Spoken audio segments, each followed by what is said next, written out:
enough of that. What's up, friends? My name's Aaron. My God, what is happening? My name's Aaron Ciotti. Everybody calls me Ciotti. You can call me Captain James Holden. If you're not watching The Expanse on Prime, what are you doing with your life? Welcome to Whoop Wednesday. We're gonna finish this Toothfairy 2. One of the more challenging builds that I've ever done. If you've been following along, you got to see me almost quit on this build on Monday night, and I think maybe last Wednesday as well. There's been a couple moments with this build where I've just kind of looked at it and been like, I can't fit what I need to fit in there.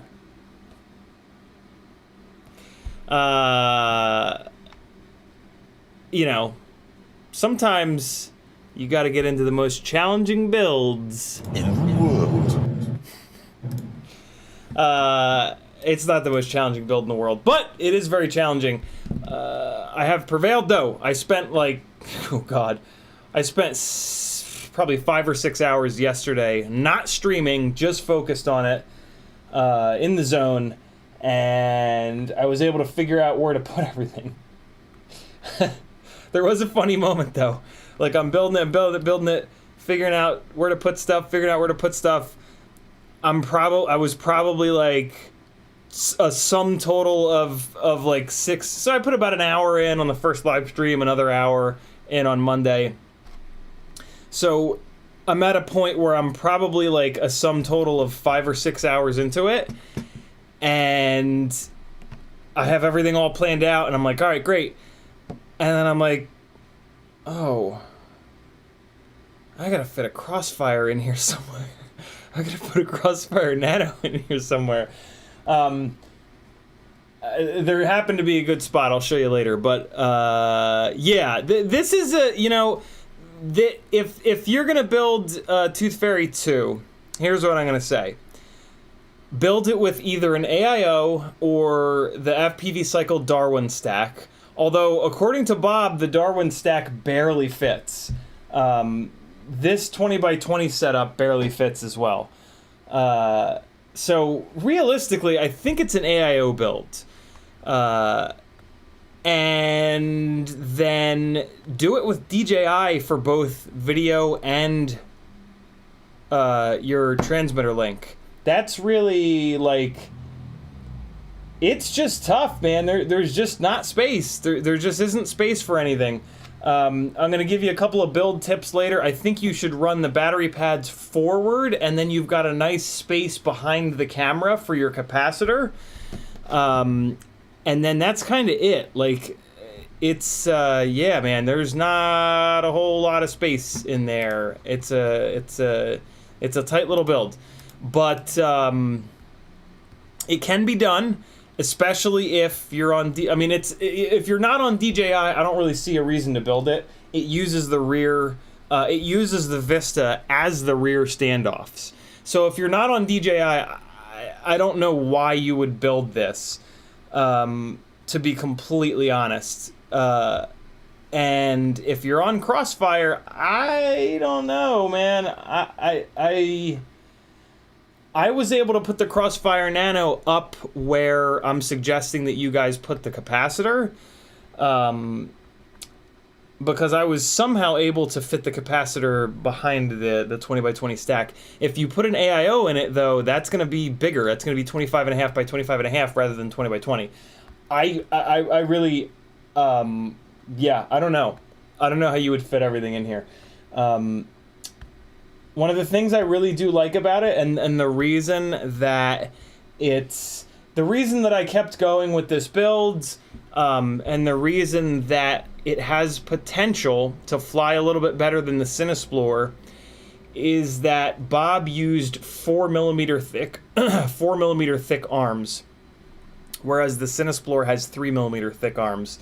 And what I've found with the CineXplorer is that when you build it to be lightweight with 2004 motors, even with smooth motors, you run out of frame rigidity right before the 2004 motors are like absolutely locked in and completely perfect.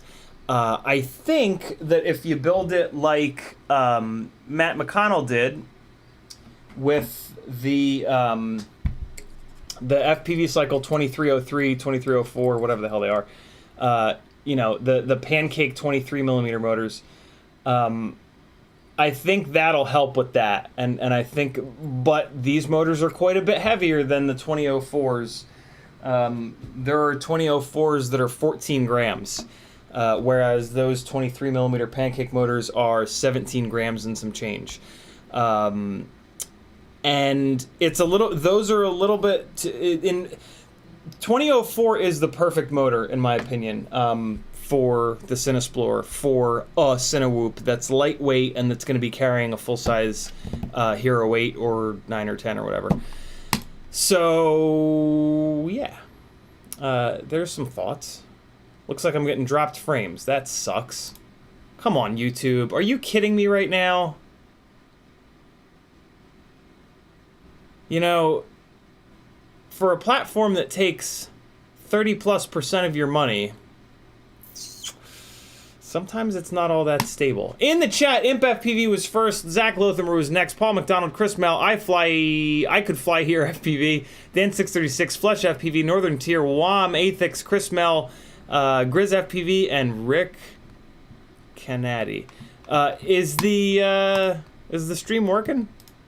Somebody say hey in chat. I forgot to change my shirt. I forgot to change into a what do we do again? FPV? FPV shirt.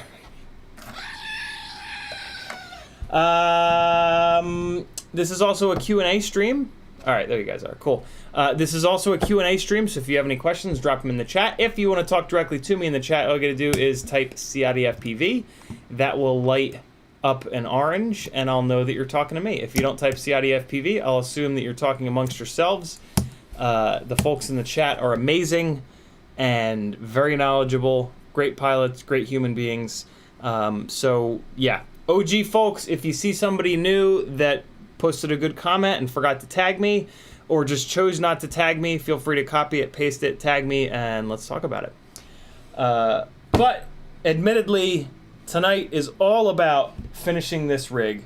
It should be pretty straightforward, though, because all we really need to do is solder on 2 more motors, mount the ducts, and then if we have enough time, we can dive into setup stuff, and I can show you guys how I run through Betaflight and get stuff set up. Can anybody confirm for me that Betaflight RC3 has an issue with RPM filtering? I was on a call with Reed in the Wind earlier, and he said he heard it on the news, and that It's Blunty was talking about it. This was a problem with one of the earlier release candidates. I'm kind of shocked that it's happening again. That's just ridiculous. But this is why, if at all possible, you should wait for stable releases. 4.2 flies fantastic. I'm going to have to put a bunch of rigs back onto RC2. I think I've noticed that issue on one specific rig, where I've got a bunch of filtering in there and it's still being angry and grumpy and stupid. It's the Cineglide actually. It's just it's getting a little upset at idle and at 0 throttle, and it shouldn't be. The motors are clean, the props are well balanced, the frame is solid, and I've got a normal amount of filtering in there that should be able to handle it. So it's interesting. Imp FPV tagged me and said a word, CiottiFPV, and the rest.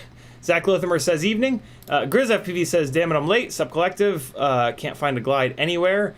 Yeah, I've noticed that. The glides are out of stock everywhere. Rick Canady says, hey, CiottiFPV and Collective. Riot9 says, frame's looking good here. Tiny bit of sound crackle, but that might be me. Dan 636 says, hey, good looking. Airwave FPV says it's not dropping frames, it's buffering every now and then.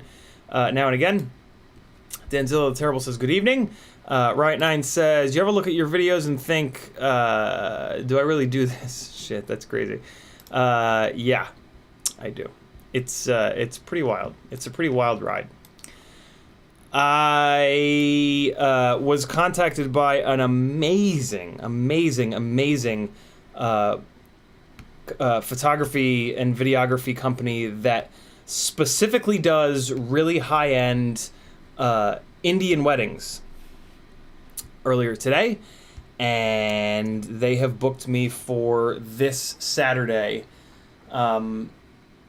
And it's a perfect example of something that I've said to you guys a couple of times about, like, if you want to do this, if you want to do full-time FPV for your career, which is that you have to say yes to everything.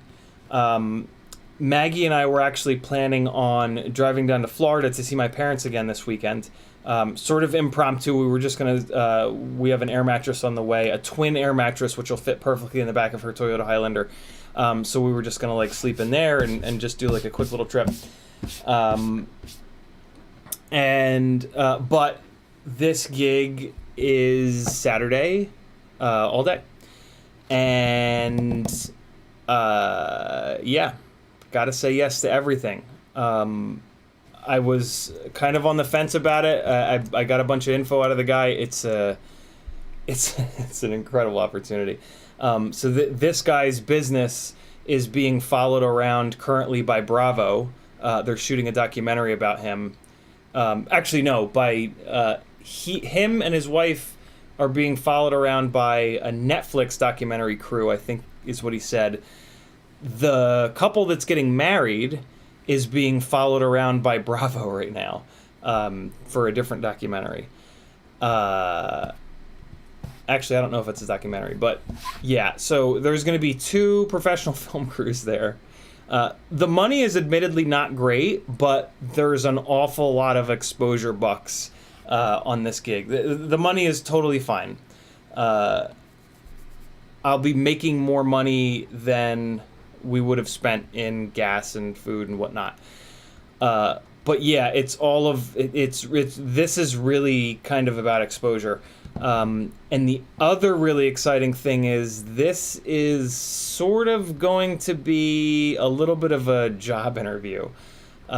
So this guy has 2 or 3 FPV pilots that he brings with him kind of all around the world for these weddings. And he's got a big 2-week production coming up this summer in Kenya that he does not have an FPV pilot for. So, and it's not like just in Kenya, but it's in Kenya in areas that like people typically aren't allowed to go. So yeah, this could turn into something kind of wild, and or like this is the kind of just going out and doing music videos and doing a really good job and stuff like that. Like, yeah, that gets your name out there for sure, but when you get in front of somebody like this that runs a company that's booked doing these things and understands what FPV can do, that's a whole different contact that you make, because that's somebody that has opportunities like lined up years in advance. So yeah, this is pretty rad. I'm really excited for this. And here's the most insane thing.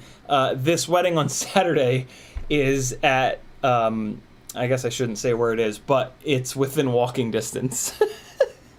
It is like right there. It's like right fucking over there.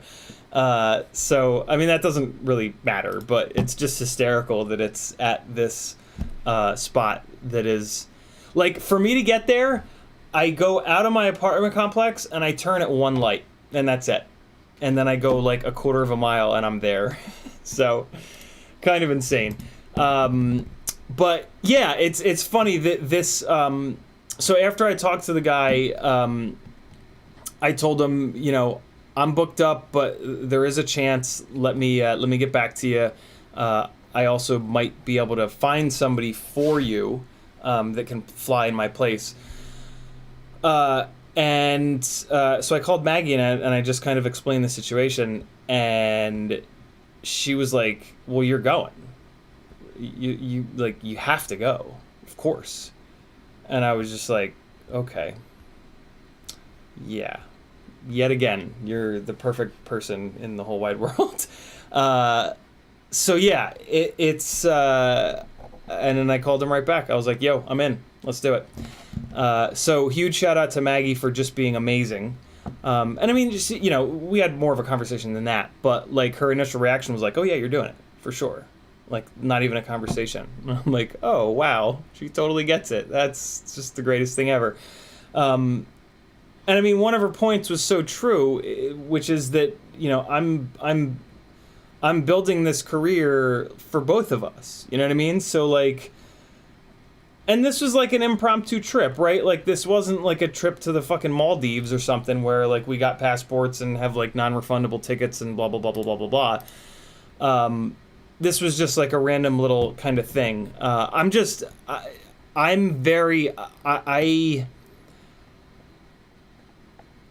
will not put work before family.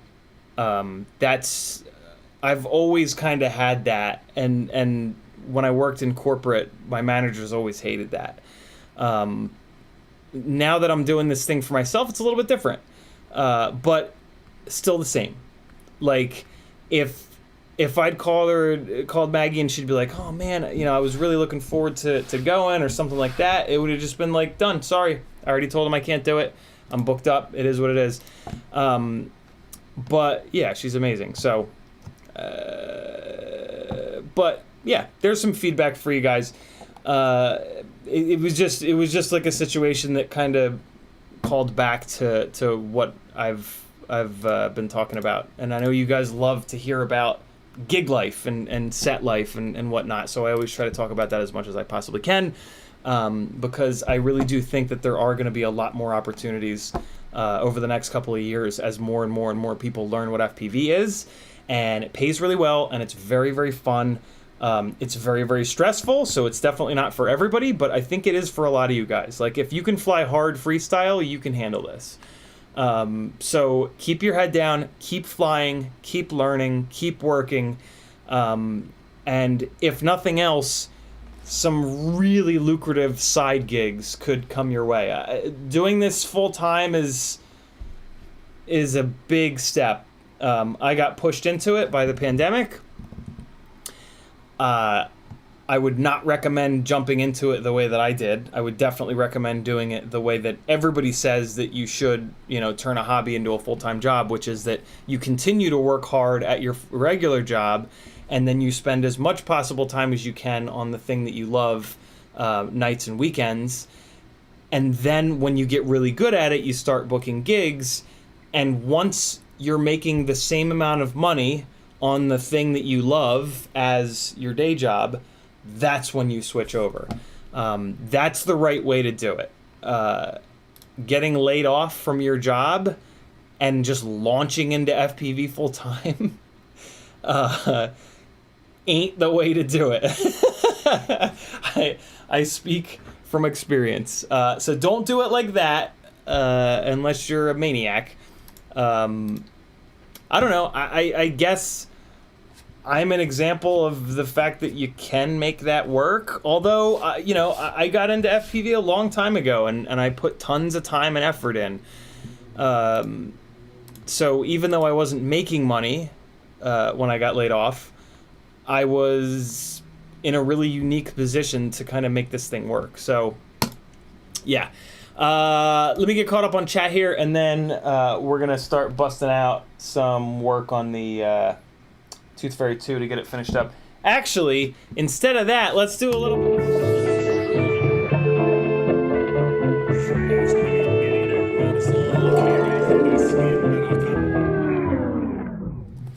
What are the odds that two of you guys, two completely different people, mailed me things in the exact same Ready Post envelope? I didn't even have a chance to open these yet, so I don't even know what's in here. It could be a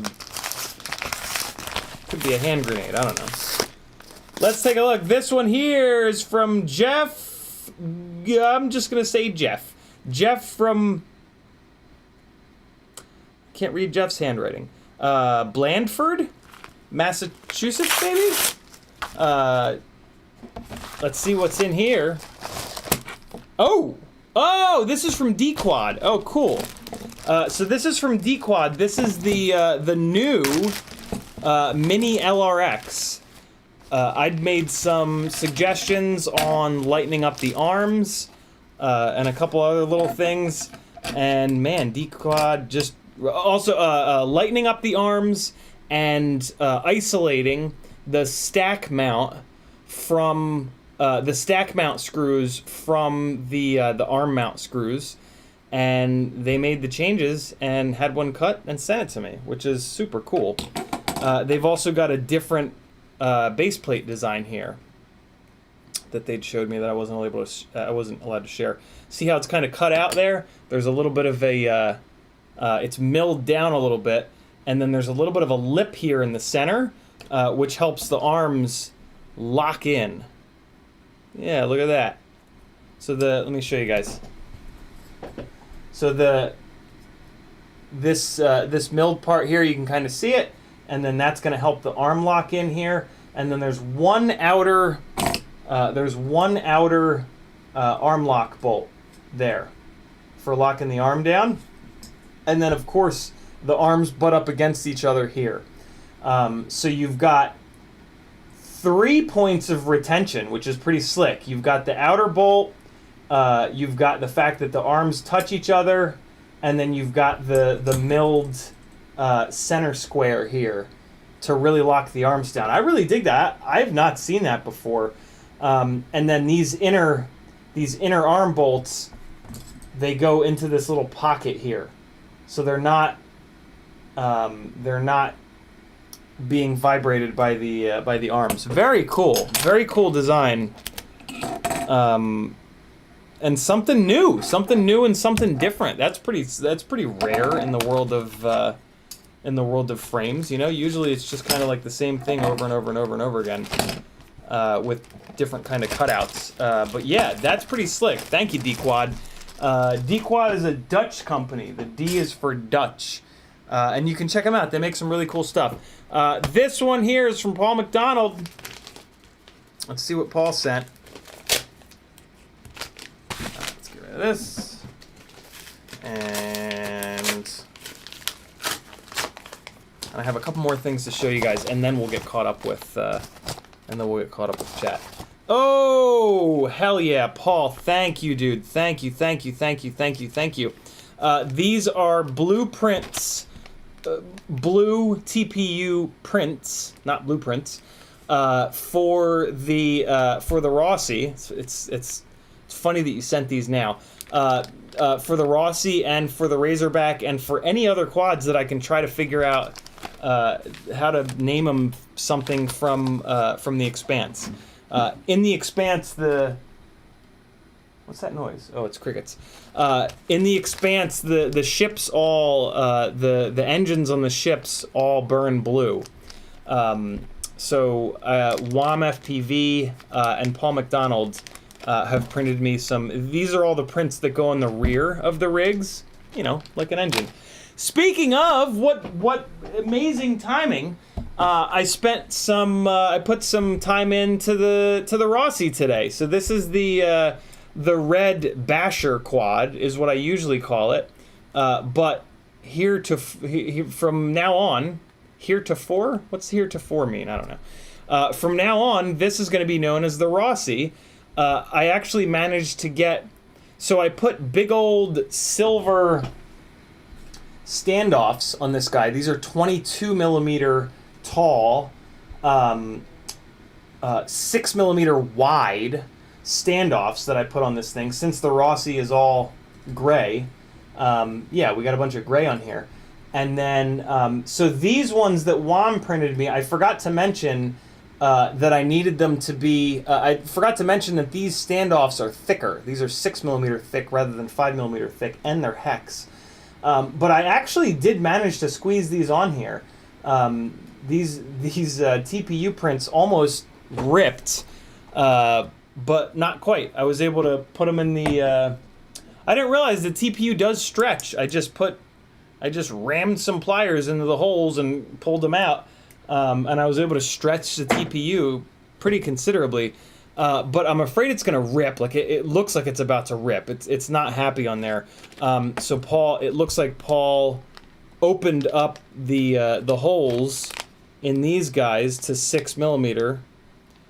So these should fit an awful lot better, which is awesome. Thank you very much, Paul. Very, very, very cool of you. Love it. And it looks like he did 15%. He did some lightweight. These are Crossfire Immortal T holders, as are these. These ones he did 15% infill, which will be a little bit lighter. These ones he did 65% infill. So we'll run these lighter ones, see if they're strong enough. If they're not, we've got the 65%. Very cool. Thank you, dude. Thank you, Paul. Super cool of you. Those will be going on the Razorback, which is up there somewhere. I've got a little bag of Razorback stuff. White motor wires, white LED race wires from Lumineer, and white electric tape. So yeah, we'll have a Rossi and a Razorback, and that'll be pretty cool. So yeah, this thing is coming along. At some point, this is going to get a Vista, mainly because these are 22 millimeter tall standoffs, so might as well throw a Vista in it. Technically, I could probably get these standoffs in a lower height, but I don't know. I've heard really good things about the durability of the Vistas and just the DJI stuff in general. So it kind of makes sense to get the Rossi onto DJI so that I can see where I'm going, and so I can continue to bash the hell out of it. I'm going to be putting blue LED race wires in the rear, again, you know, a la the motors, the engines. And then I'm going to switch this constant on LED here to a blue one as well, maybe even two. And then I think the front race wire LEDs are going to be red because, you know, the Rossi has red accents. The Razorback over there is on all white. I'm going to set those white race wires to just be white to get as much white on that rig as possible. But yeah, the Rossi is almost ready to go, which is exciting because I'm really looking. I haven't flown 5-inch freestyle in many months, and I'm really looking forward to it. I put a new arm on one of the other Basher rigs to get that thing ready to go, and it's out there waiting on 4.9-inch props. Can't wait to test those. And then I'll have this one as well. They're both going to be on analog. I don't have a 5-inch freestyle rig on DJI yet, but it's in the little on deck circle next to where I work. This is the test bed rig with all the random parts on it, and this is the first thing that's going to get DJI. So yeah, I'll be working on this pretty soon on probably a Monday night stream, maybe a Sunday stream. Get this thing up on DJI, and then I can start playing around with it. Although, I don't know, this is on 15 millimeter standoffs right now. So maybe I just go all in on the Rossi. Maybe I just put the Rossi onto a Vista now that I've got the 22 mil standoffs. So because I think, didn't one of you guys try a Caddx Polar Nano with 15 millimeter standoffs on a glide, and I think you said it won't clear. It won't quite clear. Let me know. I'm pretty sure that one of you guys tried that. I don't even know if the Vista with the Crossfire on top won't clear 15 millimeter standoffs anyway. So yeah, I don't know. We'll see. The other thing, the much more exciting thing that I'm doing to this rig is I'm putting the Axis Power 2306s on it. They're quite a bit heavier than the T-Motor F40 Pro 2s and Pro 4s, but my God, do they look chunky and durable. So, and this rig, you know, being like the test bed rig, I just beat the balls out of it constantly. So yeah, it's the perfect rig to really test these motors and see if they're any more durable than T-Motor F40 Pro 2s or 4s. I really don't think that they will be, because the part of the motor that fails the most frequently is the motor shaft, and on all of these premium motors, they're using 4 millimeter thick titanium motor shafts. So, you know, even if the bell and the stator on these Axis Power motors are stronger, that's not what fails. So yeah, I've really not seen much of a realistic difference between motors when I eliminate placebo, which is tough because, you know, you spend $100+ on a set of motors and your brain is like, well, fucking A, these better be good or I'm an idiot for spending all that money on them. And for me, $100 is a lot of money, so I'm very susceptible to that. So yeah, I have to work really hard to, and it's something I pay a lot of attention to, is the placebo of, yeah, are these actually good or are they just new and shiny and expensive? There's your mailbag. By the way, I stole that little mailbag thing from Mighty Car Mods, best car channel here on YouTube. Look them up. Give them a subscribe. Great couple of guys. They've been doing it forever. Oh, this light died. Okay. Okay. Let's replace this one with this one. Oh, God. Oh, boy.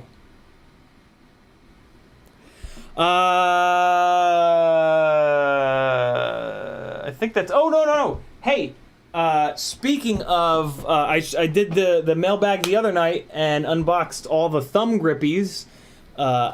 I put a set of the thumb grippies on my transmitter. I'm really impressed, yo. Like, when I first looked at them, when I looked at the pictures online, I was like, yo, that's really spiky. Like, that's gonna be really uncomfortable. Man, I was so wrong. The little spikes, the spikes are so small that it doesn't hurt your fingers at all. It just grips, yo. These are so grippy. These are the mini mushrooms that I'm trying out right now, and I'm gonna work my way through the rest of them as I continue to buy more and more and more of these thumb grips. Here's the deal with the thumb grips. For patrons, which is $3 whole a month. Hey, by the way, this is my full-time job. If you like these live streams and you want to see them continue, head on over to CiottiFPV.com. There's a million ways you can support me, a bunch of affiliate links. If you're ever doing orders on a bunch of different FPV websites, FPV Crate, FPV Cycle, Get FPV, Oh My God's website, there's a whole bunch more. Even Amazon, if you're ordering motor oil on Amazon, click my affiliate link before you check out and I'll get free money. It's literally free money. There's a link to Patreon over there. You can join the Patreon for as little as $3 a month, and that's going to give you access to the Stick and Dick End Fund, is what I'm calling it. Over on my Discord channel, which is a perk of joining Patreon, there's a text channel called Dick Ends, and in there I've explained that if you want to get in on this, you gotta PayPal or Super Chat at least $1. It takes $1 to get in. And what your money is going towards is me buying one of every single stick end that exists in both M3 and M4. And then so I did this so that I can figure out which ones I like the best, which I've been doing. I've been using all different ones, figuring it out. As soon as I have all of them, by the time I get the last ones in, I'll just check those and away we go. I'm going to send each one of these kits to a different person, and then they're going to send it to the next person and the next person and the next person so that you guys can try one of every stick end for either your M3 transmitter or your M4 transmitter, and pick which one you like the best, and then send the kit to the next person, buy your favorite one, and yeah, it's your only shot to ever... So this is going to cost me hundreds and hundreds of dollars. You would never do that. You would never spend $300-400 on every single stick end that exists to figure out if you like them or not, right? And looking at a picture of a stick end don't tell you shit. So yeah, here's the other thing so you got to spend at least $1 to get in. The more money you spend, the higher you go on the list. So, for example, somebody actually sent over on PayPal $100. He is pretty much guaranteed to be the first person to get either the I forget if he's M3 or M4, but he's pretty much guaranteed to be the very first person to get one of these kits once they're complete. I'm going to try to get them out in April. So yeah, if you and on the Discord channel, I have a public link to the spreadsheet so you can go in there and take a look at where everybody else is. So, you know, you'll know that if you PayPal $10, you're going to be right in line with a bunch of the other guys. If you PayPal $20, you're going to get leapfrogged up, and you're going to be basically right now it's like 100 and then 10, 10, 10, 10, 10, and then like 7, I think. So if you put $20 in, you'll be like second in line, or maybe even first in line, because yeah, there's both an M3 and an M4 kit. So that's how it works. If you want your Super Chat or your PayPal to be counted towards that, all you got to do is type it. You know, this is for the stick end kit. I need your real name so that I can look you up on Patreon and get your address. And I also need to know if your transmitter is M3 or M4. You can also look at that public Google Doc. If you have both an M3 and an M4 transmitter, there's a lot more people on one than the other. I forget which one it is. So if you want to get the kit sooner, you can go on to the one that's got less people on it. You know what I'm saying? Again, if you have one transmitter that's M3 and one other transmitter that's M4, right? So yeah, that's how the stick and dick end fun works. I still can't believe I named it that. What else? Anybody who's following along and doing a Toothfairy build, I have a whole bunch of the 5-inch Toothfairy arms that I'll sell you really cheap. I'm also selling a full set of brand new RC & Power 2105 3600 kV motors, absolutely brand new. An EMAC Nanohawk X, which is a 1S toothpick rig, and 2 of these HGLRC 0802 22,000 kV areola motors, and a couple of PH 2.0 2S batteries, 350 mAh GNB, 2 of them, and a 300 mAh Talon FAF.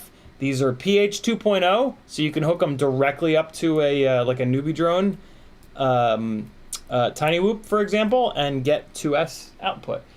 Don't hook these up to a Happy model because they don't take 2S. They'll blow up. Ask me how I know. No, I don't know. I almost did that. I almost hooked 2S up to one, and then I said, let me look this up. All right, now I'm going to get caught up on chat. Riot9 says, frames looking good here. Tiny bit, we got that. 661 says, the problem is apparently with the configurator RC3 and the nightly configurator works now. Ah, okay, got it. So it's a configurator issue. 661 says, I'm actually not yet running RPM filtering on any of my quads with Betaflight 4.3 and F4 flight controllers, and they all fly great. Chasing FPV typed at Ciotti, period. Chasing FPV, next time type at CiottiFPV. Leave that period out and put FPV in there, and then it'll light up in orange. I just happened to see it, though. Hate to go off topic, but just getting DJI and Vista going. Everything is fine, but now my Lua low battery logic switch is jumping from full to 4.8 volts. OSD is reading right.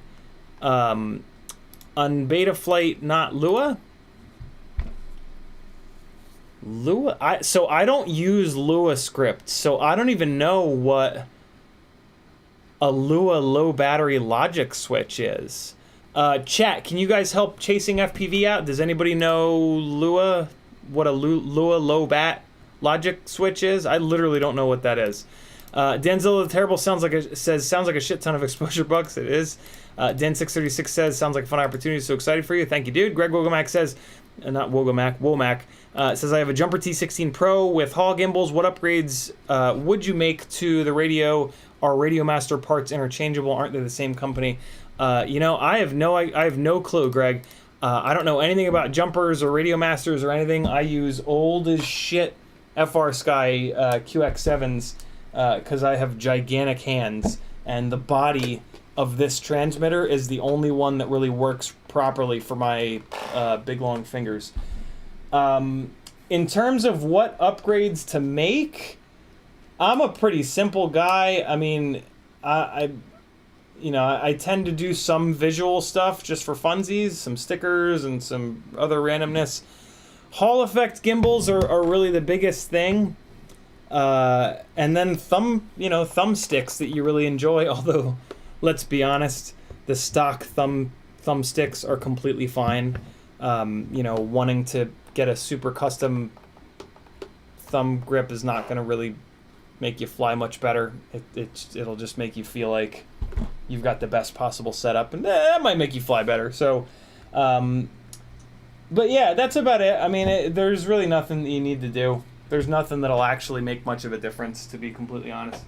There are some things on the QX7 that are kind of nice. There's a balance bar thing that's better than the factory one, but they've got that stuff all figured out on these new transmitters. So Ricardo says, do you mix GoPro footage with Mavic? Thanks. So I've only flown the Mavic 2 Pro 3 times now, and I haven't mixed footage with it yet. Although you actually just reminded me, so the little Mavic edit that I played for you guys the other night, that I actually do have some footage from that same spot from a GoPro, CineWhooping, which would be kind of cool to drop into that edit. That edit is pretty much done.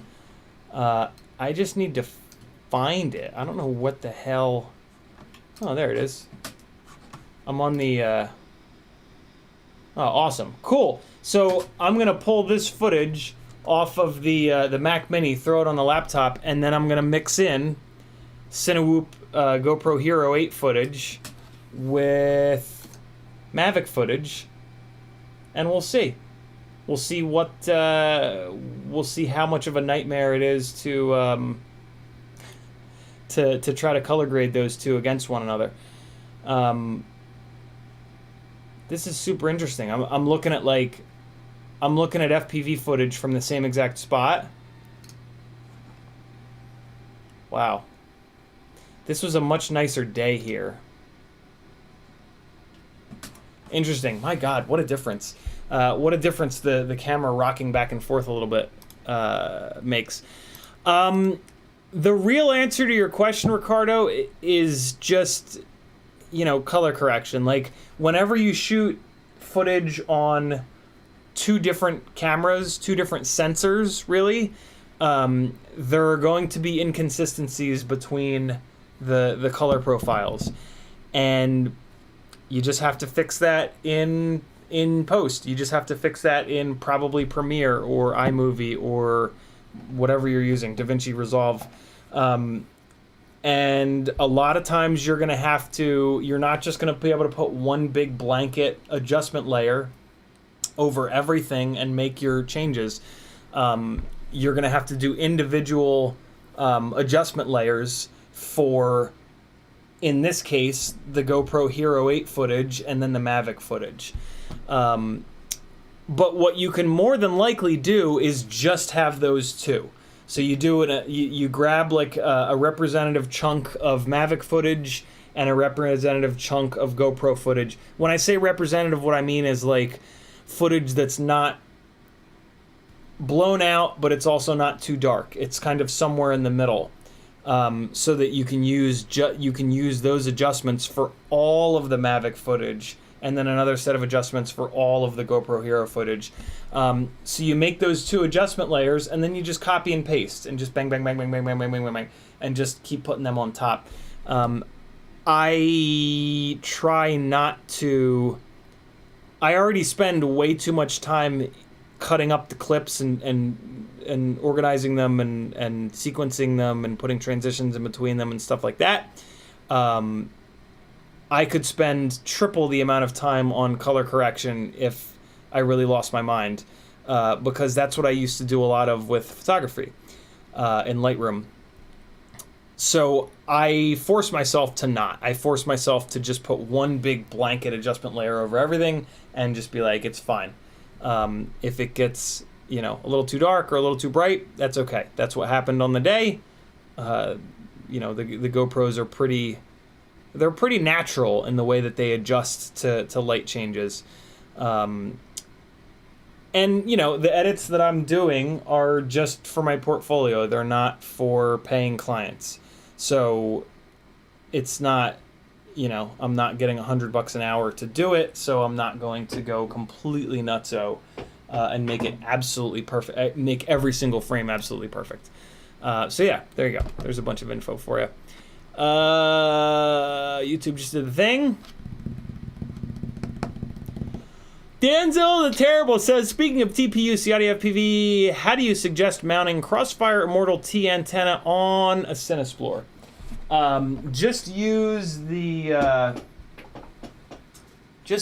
little guys off the rear standoffs. This is my favorite way of mounting Immortal T's.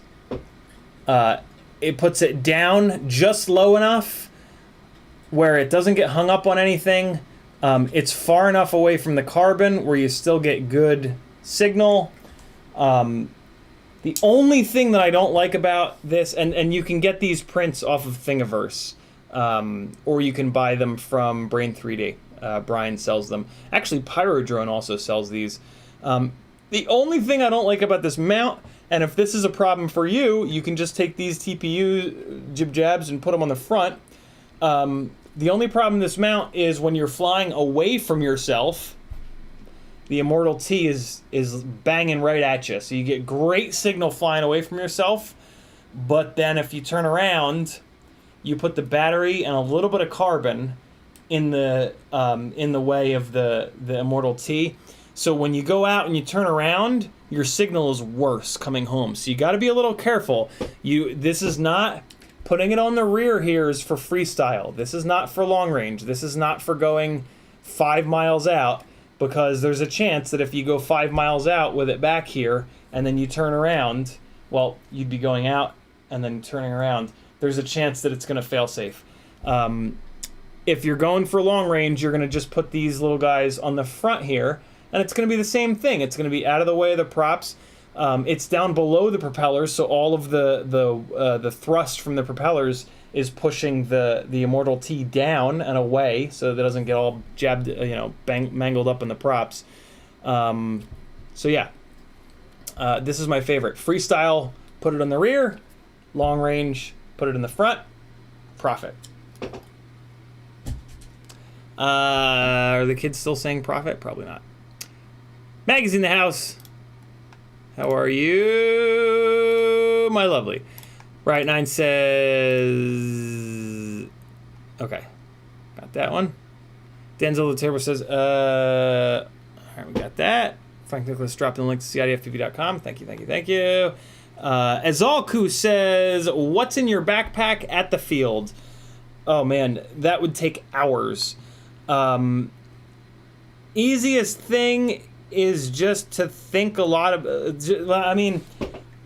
what's in your backpack typically kind of,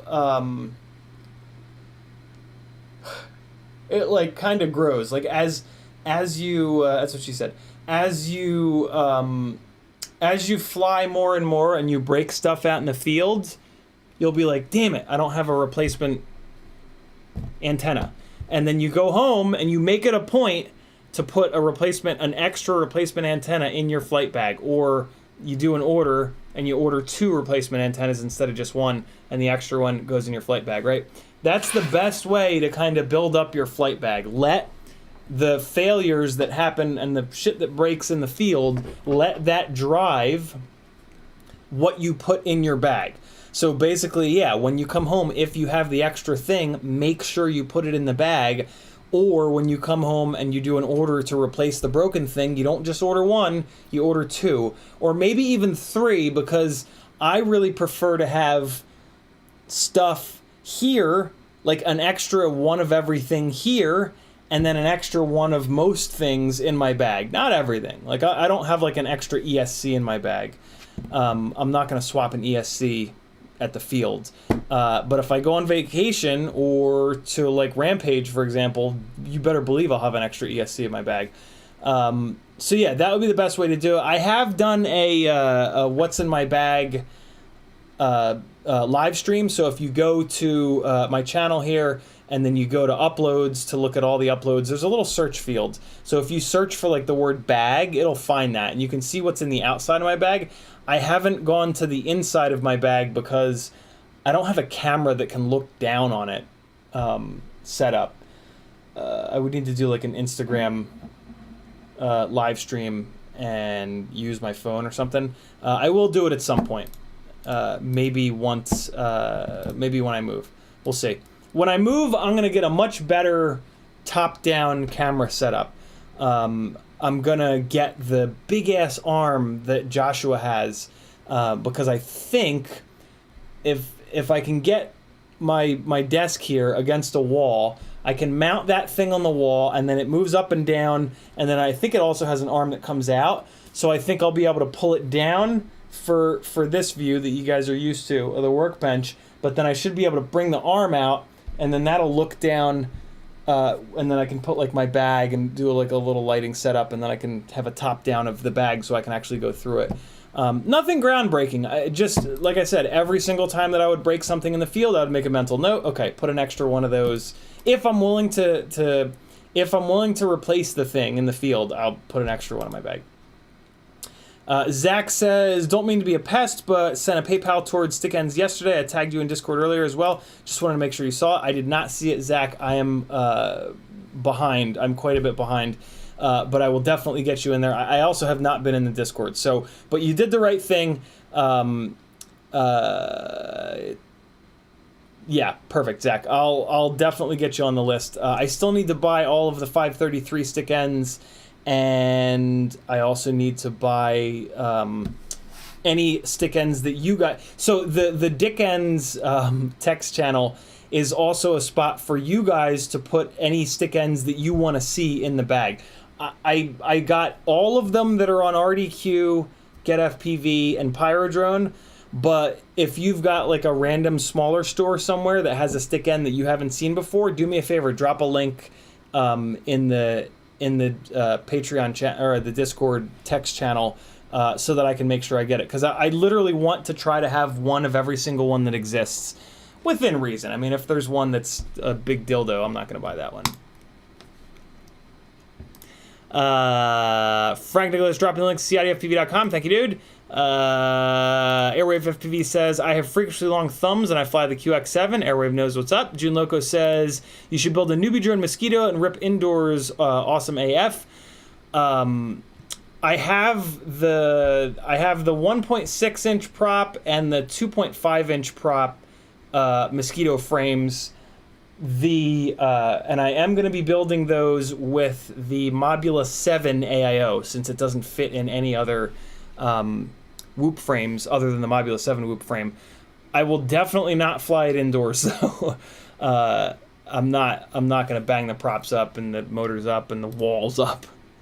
Marty, but I'm sure it flies really good. But yeah, I crash so often that I wouldn't make it through one battery before the whole world was on fire.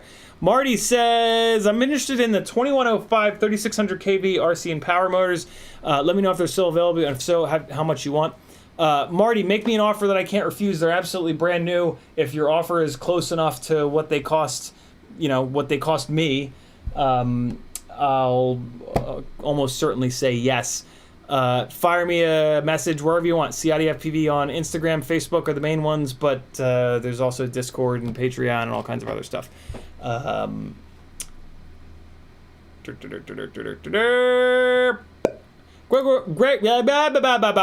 Greg Womack says, is Edge TX worth the switch? Will I have to update receivers also? It certainly seems like Edge TX is worth the switch. If nothing else, it's going to give you a lot less latency on the simulator, which is super cool. I've been a little bit lazy about it. I have another QX7 that I'm going to be putting Edge TX on at some point here. So there will be a little bit of content here on the channel about that at some point this summer.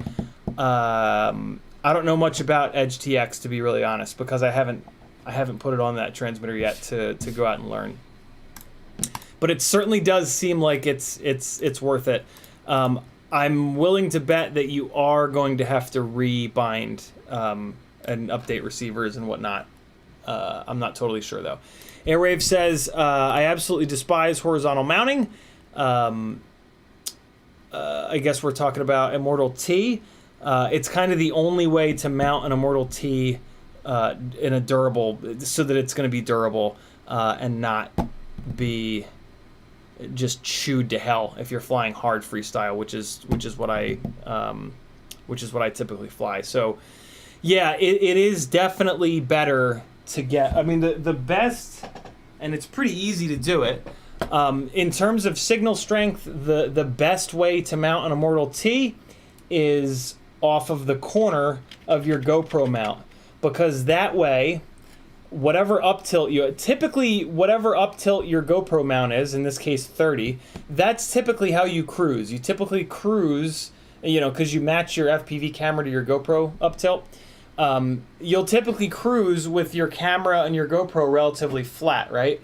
So if you just throw a couple of zip ties on the corner of your GoPro mount, you can put your Immortal T like this, and then when you're cruising around at 30 degrees, it's going to be absolutely perfectly straight up and down, so that when you turn around, you don't lose any signal. And it's, other than, I guess, when you're flying away from yourself, there's going to be a little bit of carbon in the way, but that's good, because that way you have the worst possible signal when you're flying away, and then as soon as you start to turn around, you're going to get really strong signal.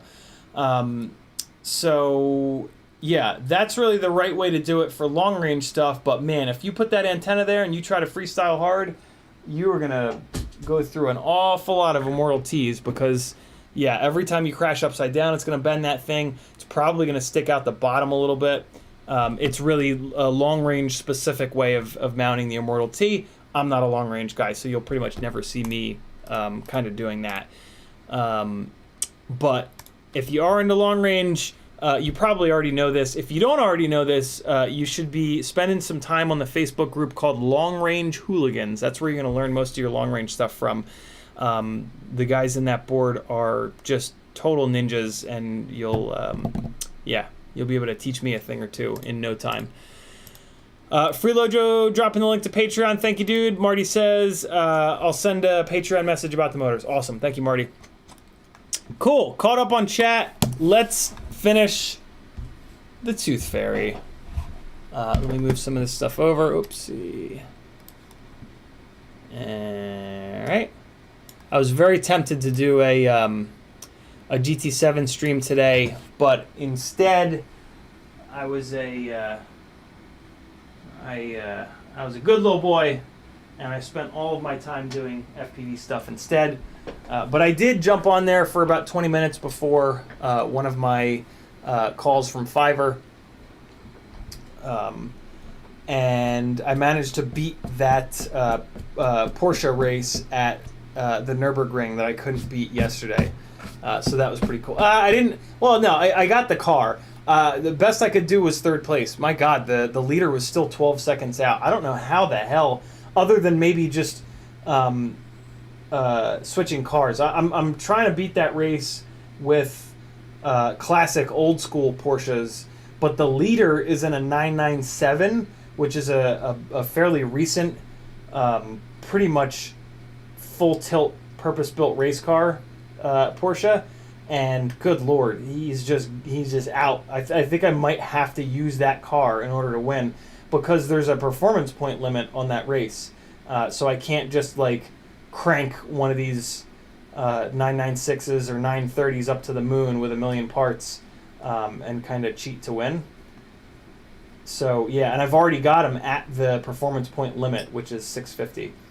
And they're hard to drive at that level of build on sports tires, because they're making like 350 plus horsepower, and that's hard to put down through the rear wheels. Gran Turismo 7 really went aggressive with the with not babysitting you on throttle control, which I'm absolutely in love with. It makes the game much more difficult, but in such a satisfying way.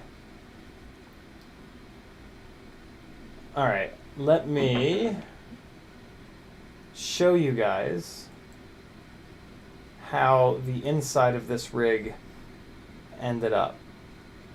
And you'll get to see why it was such a bastard. Because it is tight in here.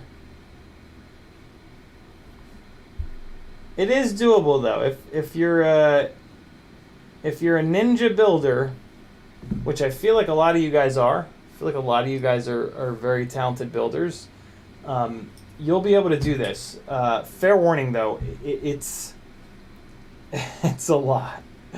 It's a lot. So we've got the 20 by 20 stack there, slammed absolutely as low as it possibly can be. I ended up putting the crossfire up here in the front behind the camera. There you go. Like that. And I turned it sideways.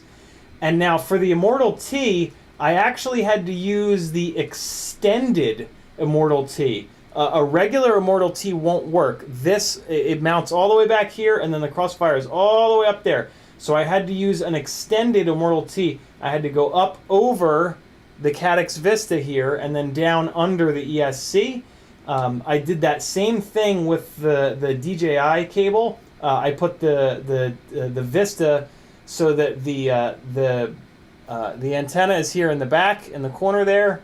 The wires to hook it up to the flight controller are also in the rear, but then the camera connector is up front because I would have needed a longer... You got to pick. You're either going to use... no, it makes no sense.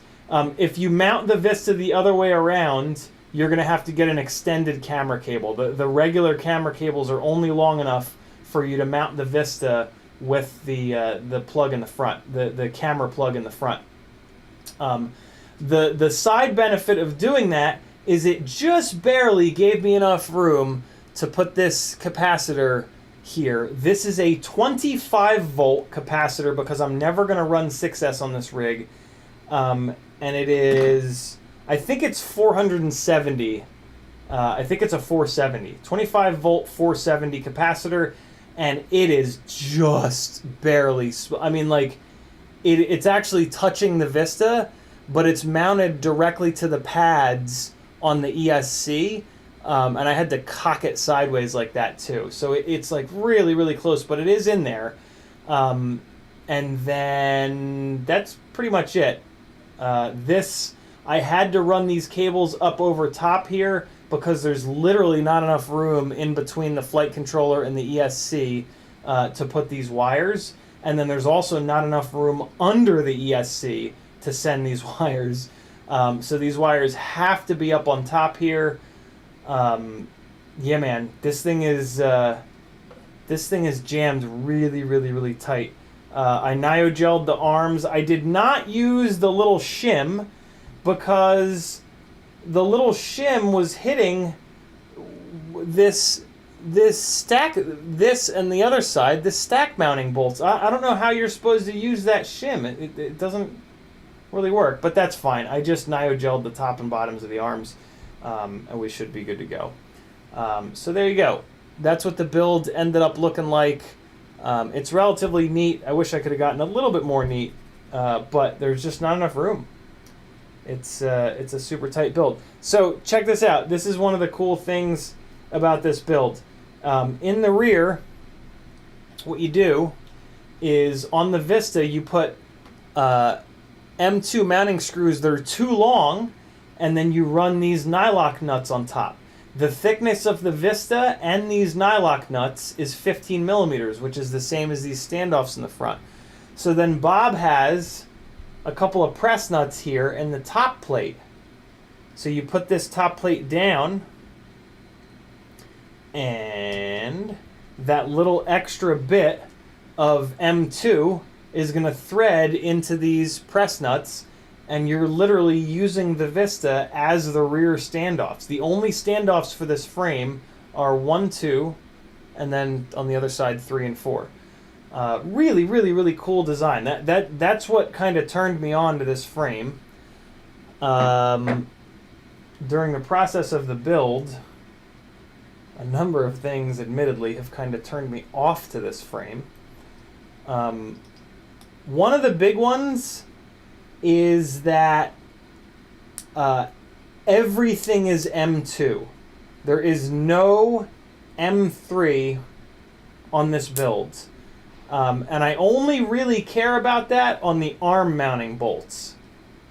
The arm mounting bolts are all M2. And I gotta be honest, that scares me. I don't know how that's gonna go from a strength standpoint. CineWhoops, you really shouldn't be crashing hard, so in theory it won't be much of an issue, but I don't know. I don't like M2 hardware. I really, really, really prefer M3 hardware, as I'm sure all of you do as well. And it just freaks me out a little bit that the arm mounting bolts, all of the arm mounting bolts, are M2 rather. On the CineSplorer, the inner arm mounting bolts are M2, but then the outer ones that take most of the abuse are M3. But on the CineSplorer, the arms are only 3 millimeters thick, whereas on here, the arms are 4 millimeters thick. So what I would really prefer is a 4 millimeter thick CineSplorer arm. And I am going to bug Bob about that. If I were able to get my hands on those, unless this thing flies like way better than the CineSplorer, which I really doubt, I'm all CineSplorer. Even if this thing flies considerably better than the CineSplorer, oh man, it's just... My main issue with this rig, now that it's built, is that it's going to be hard, it's going to be tough to repair. This is not a rig that I'm going to easily be able to repair in the field, and I don't like that. I really prefer to have rigs that I can fix in the field if I need to. Technically, yes, I can fix this in the field, but it's just going to be a nightmare, man. It's just, everything is so tight.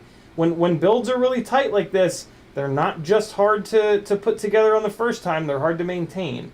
So, and yeah, that's a thing. That matters. So I'm a little bit worried about that, but I'll be honest, I'm really glad that I didn't bail on this build. I'm really glad that I pushed through and decided to keep going. I was pretty close to bailing yesterday when I realized that all of the arm connection bolts are M2. That really scares the shit out of me.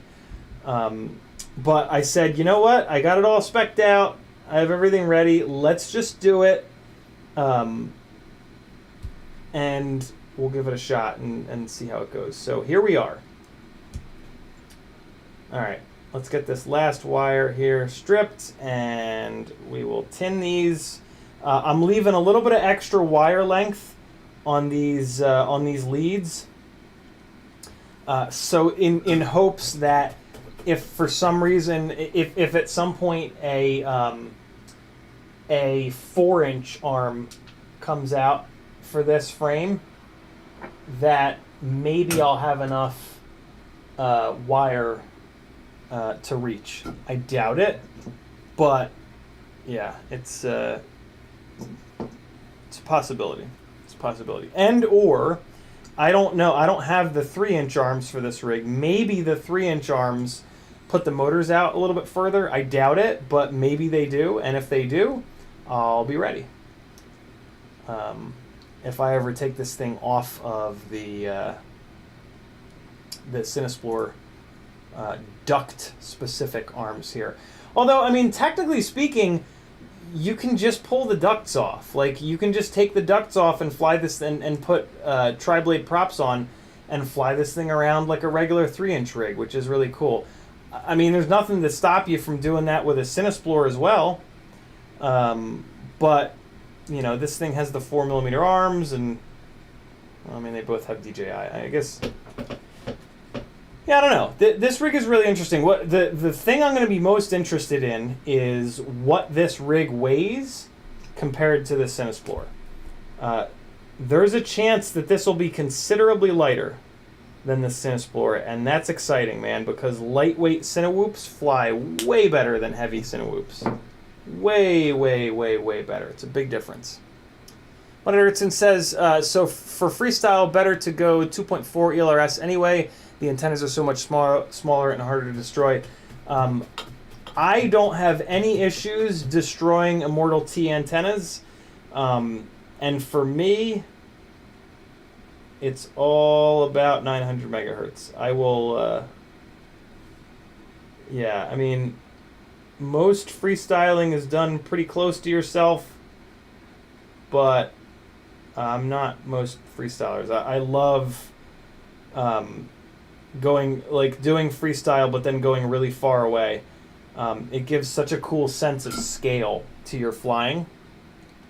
And I just think it's really, really cool. So I will be Crossfire for freestyle maybe forever. Probably not. I will probably move over to ELRS 900 at some point, just because I prefer to not support TBS because of the way Trappy acts and because of how much of a bully he kind of tends to be. But, you know, that's just me. Like, I vote with my dollars, and you don't have to. Like, I don't expect anyone else to do that. But that's just something that I kind of do. And, yeah. Okay, let's get this rocking and rolling here. So I'm just tucking these wires up and out of the way a little bit so that they're kind of like pre-shortened to make it over to this LED race wire. And okay. All right, so those two guys are out of the way. Let's get this one. Your motor wire management doesn't really matter all that much with CineWhoops because the ducts are going to cover up where the motors exit from the ESC and whatnot. But I still try to keep them a little bit neat and tidy because I'm a crazy person, mainly. But also, you know, if you take the ducts off, it will make a difference and just fly it around like a regular old freestyle rig. You know what I'm saying? All right, we got one. Here comes the next. Here comes the juice. Okay. Man, I couldn't believe when... let me not say that. I don't want to spoil The Expanse for anybody. I swear to God, if you're not watching The Expanse, you really need to be. It's really that good. Even if you don't like sci-fi, you're gonna like The Expanse. I'm very hit or miss with sci-fi, and I typically don't really watch much of it. But God damn it, this show is just the greatest thing ever. I just finished it up for the second time, and I went right back into it. I just watched the pilot and the second episode. I'm going through it a third time now. I don't just sit and watch every episode, though. Like, my relationship with TV is that since I live alone, the television is like it's like having somebody else here with me, which is just, it's kind of always been like that. I don't love being alone. It triggers the depression, the anxiety. So I actively do things that keep that from happening. And this is one of the things that I do, is just kind of like keep the TV on and keep shows running for most of my day. Sometimes music, but a lot of times TV, because it's like people talking, you know? And also I pick stuff up. Like I love leaving Top Gear on. I learn a ton just listening to those guys talk about different cars, and although I from when I was gung-ho into cars and motorsports, that's where I learned everything about cars. What I love about watching the Top Gear guys over and over again is their banter and their dialogue is just second to none, and it helps me like when I do the Gran Turismo 7 live streams, it's perfect because I've listened to those guys so much that I know all these fun things to say, and it's just cool. And they're fucking hysterical too, which is also a big bonus. So yeah, I don't. Although I have sat through a lot of The Expanse. It's that good. But yeah, there are like entire episodes that I'll basically see for the first time because I was busy, you know, like I was in here working on a quad while that episode was on both times that I've watched it. This is also why I'm able to watch shows over and over and over again, is because every time I rewatch a series, I get a lot out of it because I've missed a lot on the previous run through. And yeah, after a while, I'll kind of like have heard everything or whatever, but initially, yeah, I miss a lot.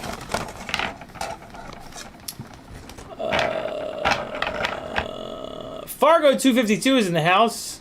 Just got here, but loving the shirt tonight. Thank you, dude. I actually forgot. This is like this is just a rando around the house shirt. I forgot to put on an FPV shirt before at the beginning of the stream. But Erickson says also could just zip tie the Immortal T to the standoff under the camera. Certainly could. I like the little TPU things though because they drop it down farther away from the propellers. Airwave FPV says, nice build, brother. Thank you, dude. Hard FPV says, I've been flying freestyle with ELRS 2.4 ceramic antennas and haven't had a problem yet. WAM FPV says, totally agree with voting with your dollars. Same reason I don't buy ethics stuff. Alec Dvornik is in the house. Dude, I haven't seen you in a while. Alec, hopefully you're doing well. He says, good to see you. And King Turkey says, 4 days a week. Those of us living alone have you. Yeah. Yeah, it's one of the really nice things about streaming is I feel like I'm hanging out with you guys. Demo FPV says, hey, let's throw this low-profile duct on here. And then we'll move on to the last motor. These are the duct screws here. Don't use Loctite on the screws that you put into ducts, because they will eat the plastic. Even if you have the brass collars, these have the brass collars pushed in, but typically when you put Loctite on, it kind of goes everywhere, and you don't want the Loctite getting in between the PLA or the TPU and the brass collar. So yeah, when you mount your ducts, just don't use Loctite. But when you mount your motors, do use Loctite, which I'm about to take care of here in a second. When I solder up the race wires, I bolt the motor down. There was no reason for me to bolt it down with all 4 screws, but I do bolt the motor down so it's in the exact right location. Typically what I'll do is I'll just put 2 screws in, and I'll put them in loosely. There's no reason to crank them down. If you put them in loosely, in theory, hopefully, that'll be your reminder to then come back and Loctite them. That's sort of my workflow. Loosely put 2 screws into the motor, and then once everything is soldered up, come on back, kick the motors off, and put some Loctite on them. The motors vibrate pretty violently, so Loctite is really, really important. If you don't use Loctite, you should be checking the tightness of your motor screws after every couple of flying sessions, because they are going to back out. And it's a really bad day when a few of them back out. Typically you won't lose a motor. Typically the motor will start rattling around and you'll notice it. But you absolutely could lose a motor, especially like if 2 of them start to back out and then you slam really hard. It's just going to ruin that stator base. It's just going to annihilate that stator base. So use Loctite on your motor screws. You should also use Loctite on your arm screws, specifically the outer arm screws. Really need Loctite. They deal with a lot of vibrations. Those are the 2 spots that it's really important to put Loctite.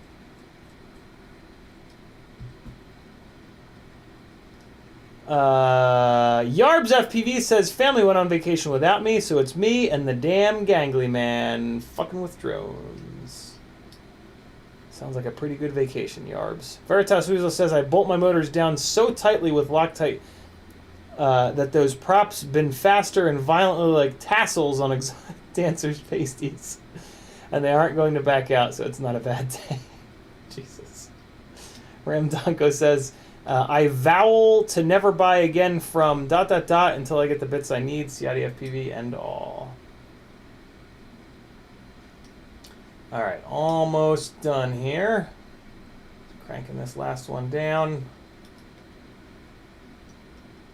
I also like to do the final little tightening, specifically with M2, but also with M3, with the MIP drivers, because they just fit the screw heads tighter. And when you're doing that last like crank down, you're really pushing some stank. You're really putting some stank on it. You know what I mean? Hit me again, Ike, and put some stank on it. Anybody know what movie? I have a feeling somebody will know that.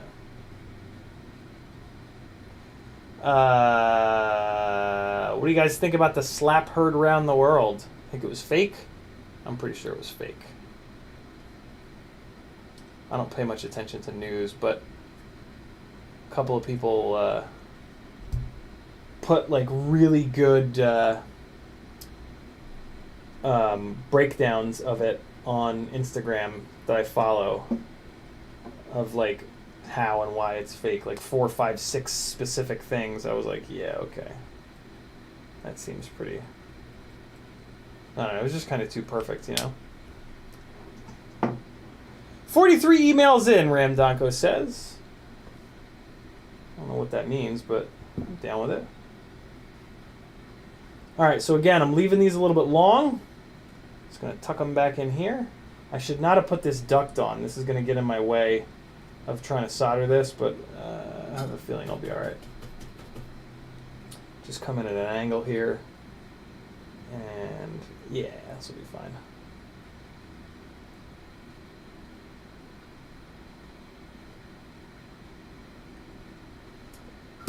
Alright. Next one. Why is this wire so hot? That's odd. It's not the wire that I was soldering. No real reason for it to be hot. It's kind of interesting.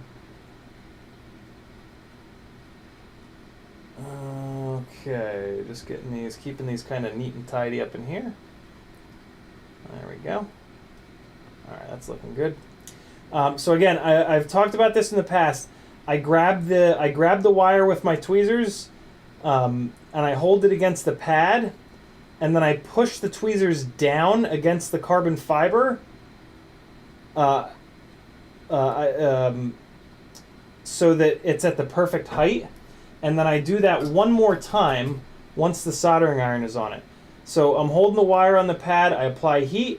As soon as it melts, I push it down against the pad, release with the tweezers, re-grab with the tweezers so that the wire stays perfectly flat against the pad.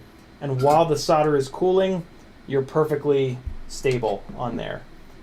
It's hard for me to kind of explain that, but like wire, tweezers, I grab the wire like this on the tweezers down by the tip. I hold it on the pad, apply heat, use the tip of the soldering iron to hold the wire against the pad, let go with the tweezers, push the tweezers down into the carbon fiber, re-grab, and then remove the heat. And that way the wire is perfectly... So what you want is, if this is the pad, you want the wire... Initially, you're going to solder it, and the wire is going to be here, and then it's going to melt down flat to the pad, and then you need to reposition your tweezers, otherwise the wire is going to be up like this. So when you reposition the tweezers, you bring the wire flat down like that, and then it sits perfectly flat against the pad. Make sense? Probably not. It's really hard for me to explain that. It's even harder for me to show that to you guys. But just, you know, the goal is to have the exposed part of the wire completely flat against the pad, so that if it gets pulled, it's going to be pulling completely horizontal against the pad. The higher up it sits on the pad, the more it's going to be able to cant and rip that pad off. If you get it nice and flat, it'll be incredibly strong. So just keep that goal in your head when you're soldering, and you'll figure out what I'm talking about there. Sometimes it's impossible to hold the wire down with the tip of the soldering iron, but usually you can. And try your best. The other key thing is to try to get the insulation off the side of the PCB. The insulation is thick, and then the exposed wires are a little bit thinner. So you want the insulation to hang off the end of the PCB so that the wires can, again, sit completely flat against the pad. Riot9 says, thought it was fake until he said, keep my wife's name out of your mouth. Yeah, that was pretty... But I mean, that's just lines of dialogue. He is an actor, you know what I mean? Let me just check these. I think one of these doesn't look super great. That's fine. No, actually, needs a little tiny bit more solder. The first one. I thought the third one was not perfect. The third one's actually fine. It's the first one that just needs a tiny little bit more solder.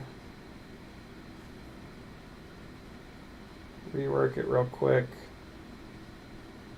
There we go. All set. Take another quick look. Yeah, much better. And the pads are flat on the PCB. Get a little bit of VHB on there. Bolt the duct on, and then we can do some setup stuff. I am going to end this stream right at 10 because I'm heading to Maggie's for the night. Sage has a in-person test tomorrow, and Maggie's going to be at work. So it is my absolute pleasure to be able to help the family out. I love it. There's nothing more rewarding in my life right now than helping with Sage and Felix and Maggie. It just, man, it feels so good. It just gives me such like purpose and like, I don't know. I really dig it. I'm really beginning to understand the magic that is children. I'm like, I totally get that it's a ton of work and there's gonna be heartbreak and there's gonna be all this stuff, but my God, when you like really look at it, improving someone's life like that, like that's magic, yo. That is absolute magic. And yeah, wish I'd kind of gotten into that earlier in my life, but I'm glad that I didn't get into it with the person that I was with. I'm really glad that I waited because it would have been very different. I'm a really, really, really lucky person to have met Maggie and for her and the kids to have welcomed me into their life the way that they have. All right, let's get some Loctite on these motor screws, and we'll throw the duct on, and we'll do some setup. Maybe we'll test hover it. I doubt it. I don't think we're going to have enough time to test hover it, but I can at least get some of Betaflight set up, which you guys are always Fresh Prince. I heard that one. I forget who told me that. Veritas Weasel says, why did you decide on ESCs on the arms? These are LEDs on the arms. I don't even think you can get ARM LEDs anymore, ARM ESCs anymore, can you? Does anybody still sell those? Although with how tight this build is, Christ, ARM LEDs, if they existed in this small, which they don't, ARM ESCs rather would have actually been a decent choice. But yeah, none of the individual ESCs are small enough for these tiny little CineWhoop arms. They're all pretty big, actually.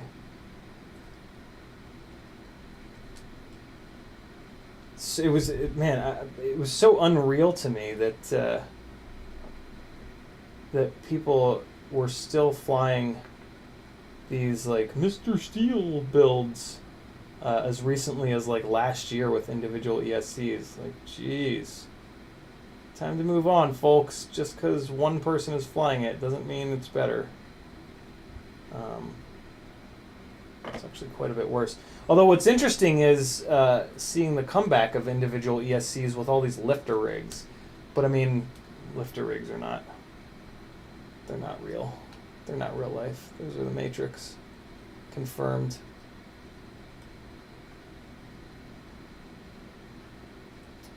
All right.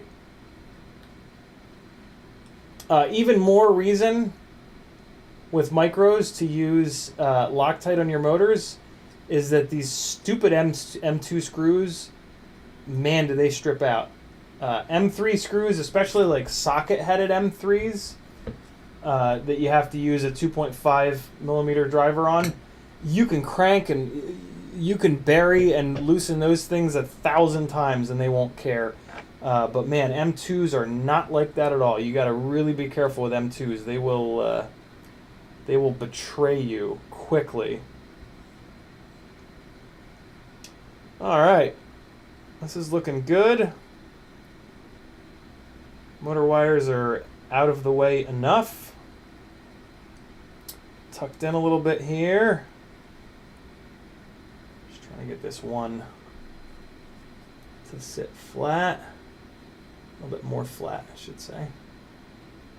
Oh, it's sitting up on top of the DJI camera cable. That's all right. This is just me being completely insane for the record. There we go. Okay.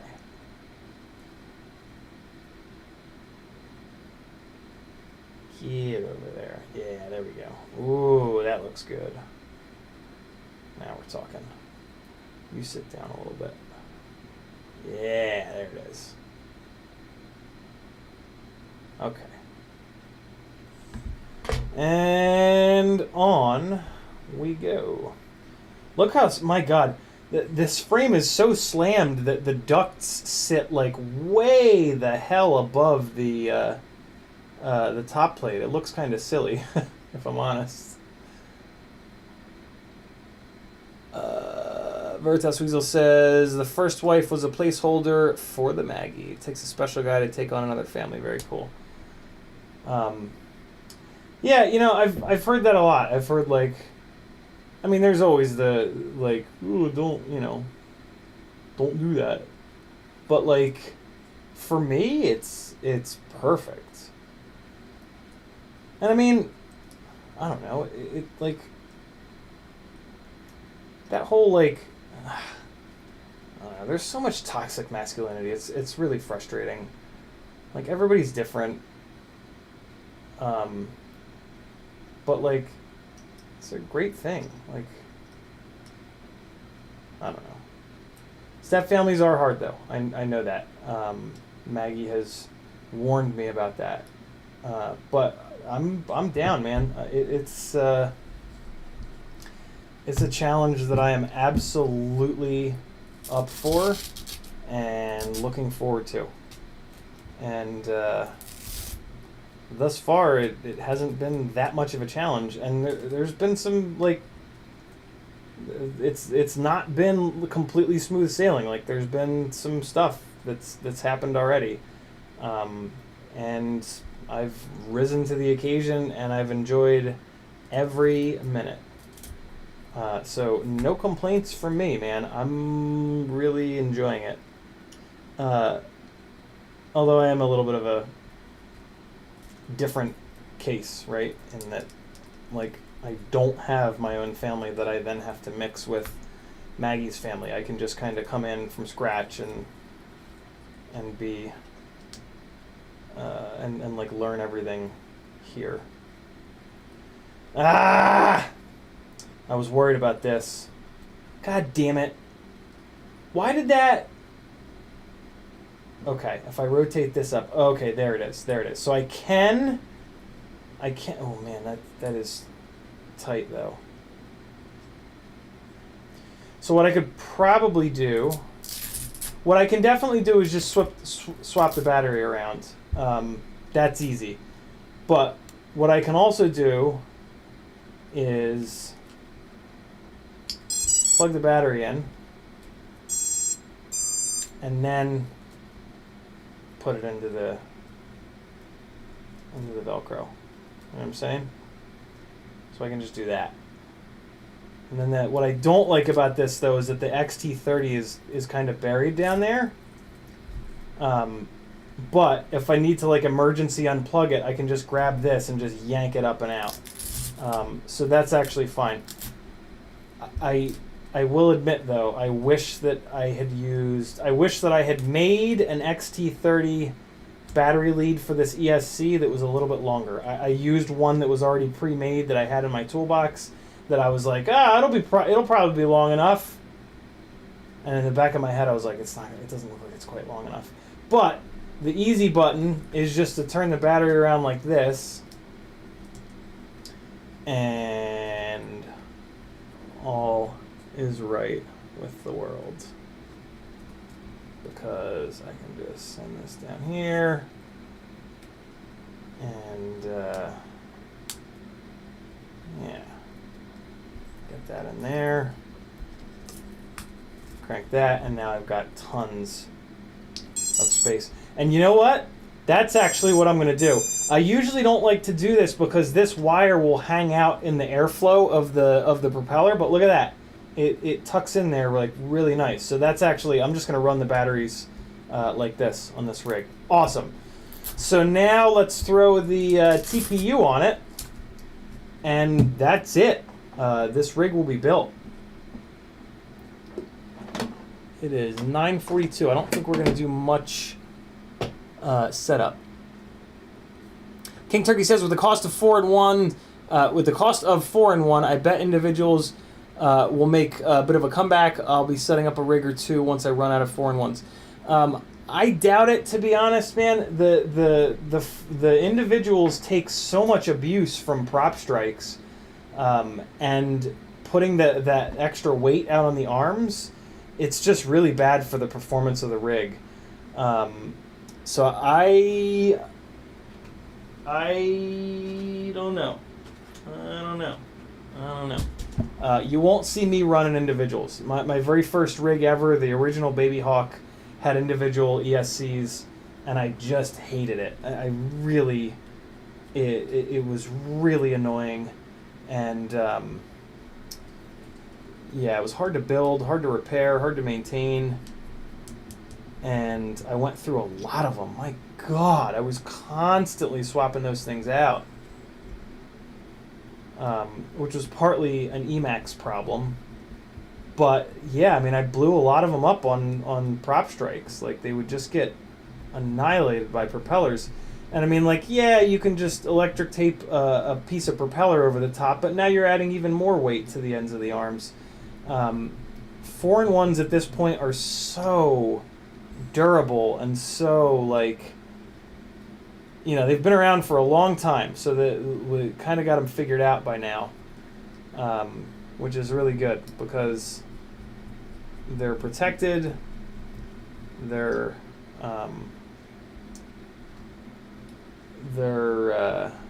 centralized a big chunk of the mass. They work well for the way that the frames are designed. Alright, there we go with that. And let's crank this one down up here. So this is the red TPU. The red is to designate like hot or fast. This one is 30-degree up tilt. And this is a CineWhoop that I built. The whole point of this CineWhoop, since it's got the thicker arms, I thought this would be a good CineWhoop to try to make faster. And that also matches the motor selection. These Axis Power 2004s are a higher KV, and they're a little bit notchier. When I had these motors on the CineSplorer, it was having vibration issues. So in theory, this is a really good pairing here because these arms are thicker, so it'll deal with the slight bit of notchiness to these motors a little bit better. And at the same time, that's a finished build, my friends. Look at that. What an interesting looking little rig. Let's get it on the scale. I have to know. I have to know the weight difference between this and the CineXplorer. Shit, I gotta put props on it first, though. God damn it. I'll just put the props on top. It's fine. Let's see. I'm gonna even put the scale facing you guys so that you get to see first. These props do have, well, they had the prop screws in them. One of them just fell out.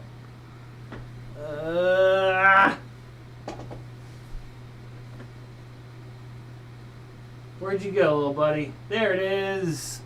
All right, they do have the prop screws, so this is a correct.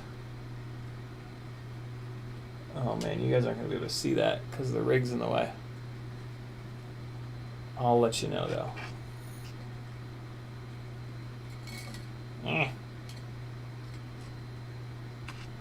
Okay. All right, that'll be fine. We are at 271. 271.7. Call it 272. So 272 versus... and these are on much beefier ducts, in fairness. So 272 versus...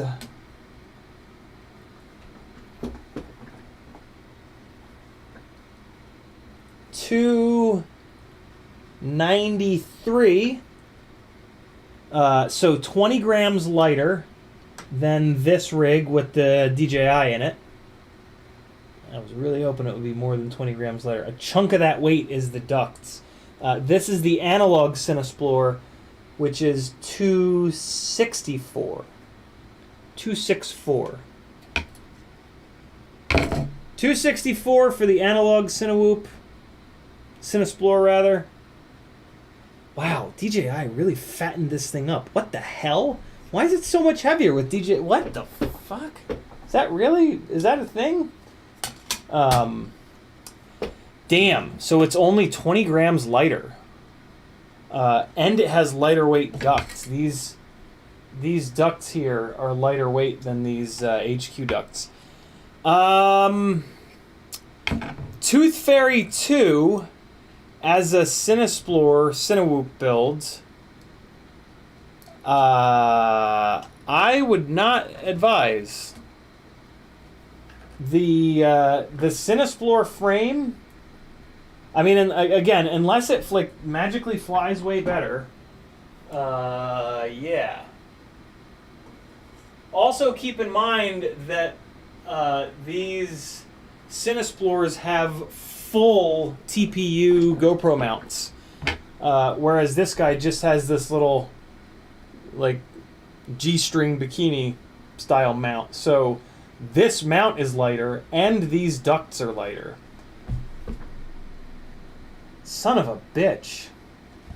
Wow, I mean, 20 grams is 20 grams. Like, there's no getting around that. But for the amount of trouble that this build was, and how much less serviceable it's going to be in the fields, I don't recommend it. If I'm totally honest with you guys, the CineXplorer is a better bet for a CineWhoop. If you're going to build this thing, build it to be a 250, a 250 replacement, or yeah, build it to be like a 5-inch or a 3-inch freestyle rig. It makes sense for that. Doesn't really make much sense as a CineWhoop, in my opinion. Mainly because CineWhoops are for they're for work, right? Like, so yeah, it needs to be serviceable in that scenario. You know what I'm saying? Damn, 20 grams. Although, what's interesting is it's 20 grams lighter and it's got stronger arms. So it's going to deal with vibrations better and it's lighter weight. So let's get the, as you can see, the flight controller is mounted upside down. This is on 4.1.1, so let's fix that first. Come in here, update firmware, and we're going to auto detect CL Racing F7. And we're not going to do RC3, we're going to do RC2. Just because it's a little bit safer.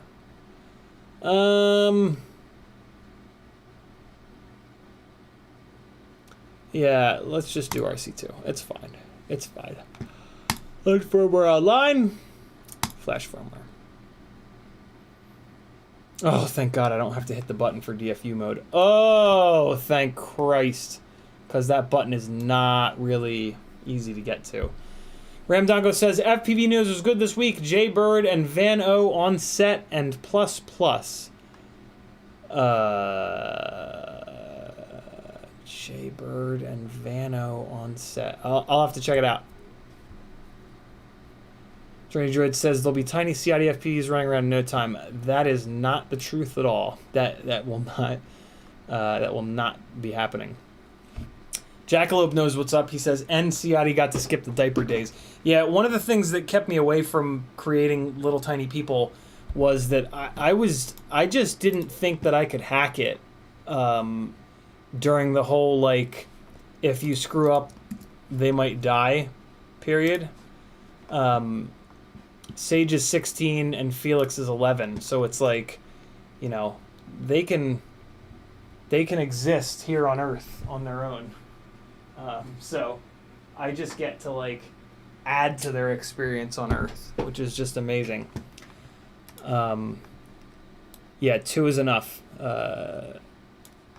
There's not going to be a third child in this family. I can all but guarantee you guys that. Why is Betaflight all of a sudden not... Okay, it was just being weird. Apply custom defaults. Riot9 says, subscribe to Little Baby. Any idea when that music video drops? They won't tell you a thing. You're only an FPV pilot, right? Can't wait to see what they use. I have no idea. Even if I did, I wouldn't be able to say anything. The NDA that I signed for that gig was one of the more aggressive ones that I've ever signed. Although Saturday's gig, I'm gonna have to sign a couple of NDAs and a footage release because potentially my face is gonna be in it. So that'll be interesting. All right, let's see what the gyro's up to. Nose down. Okay, so it's not only upside down, but it's rotated. So let's take the yaw and put it at 180. Save and reboot. Oh, you know, that's interesting. I calibrated the accelerometer, and it automatically flipped the board upside down. That's really cool. Did you guys... I didn't know that. I didn't realize that it would do that. That's pretty slick. Huh. Calibrate it one more time.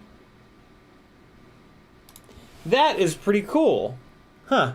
Okay, so now we're going to go nose down, nose up, left, right, yaw left.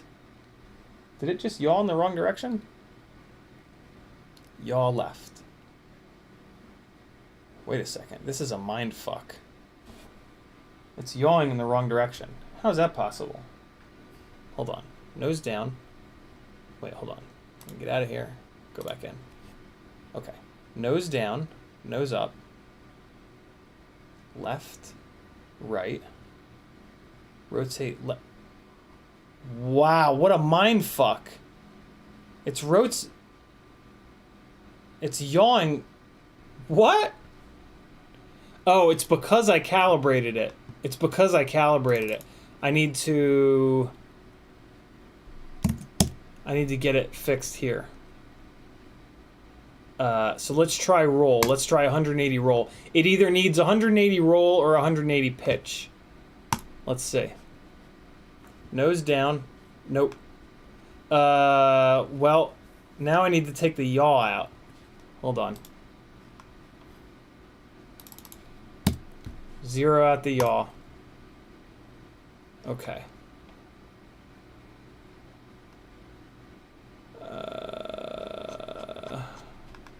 It's the name of the video and you'd like to see it. You know, I don't even know. But you'll know it. There'll be 12 Rolls Royces. Nose down, nose up, left, right, yaw left, yaw right. There we go. Good to go. Okay. So, ports tab. I'm going to open up the window that I was using to look at the Talon board because I can figure out which ports I put stuff on. So I was using this. So I've got the, so MSP needs to be on UART 1, and then MSP on UART 1, and then it's UART 6 for the crossfire. Okay, so MSP UART 1, UART 6 for the crossfire, serial, save and reboot. This ESC is only BL Heli, so I don't even have ESC telemetry. Let's turn off the barometer and the magnetometer. We're going to leave it on 8K because it is F7. Put this in here, arming angle 180 in case something weird happens. Turn on the beeper stuff. And we're going to turn off constant air mode, turn on telemetry, and that's everything that I do in the config tab.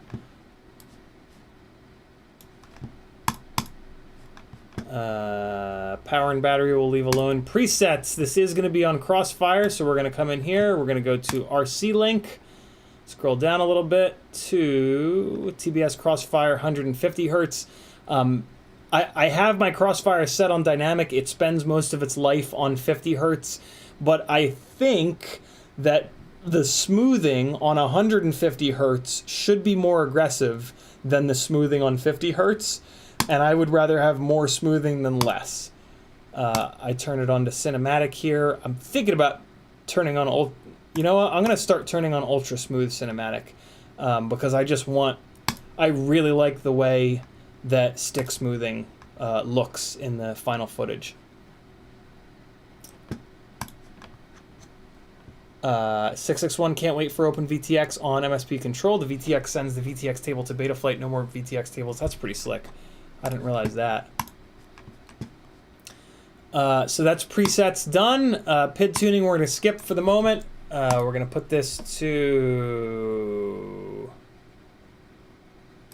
No, it's already good. Crossfire. Change it over to TAER.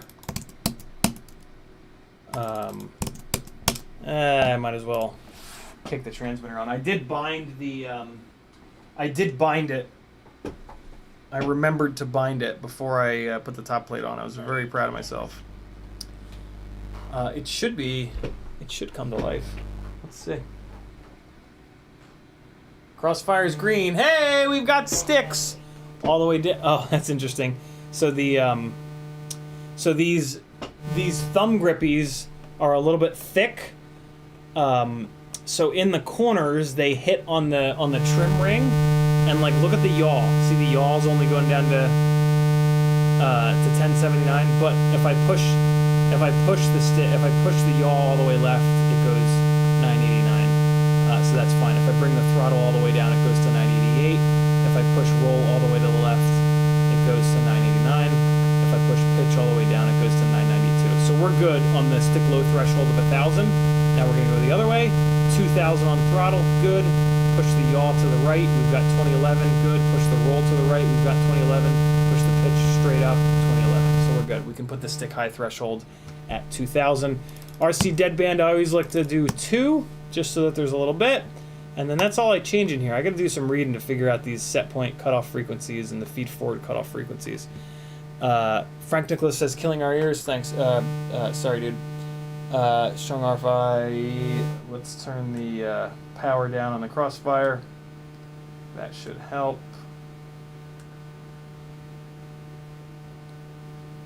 Bring it all the way down to 25. All right, that should be better.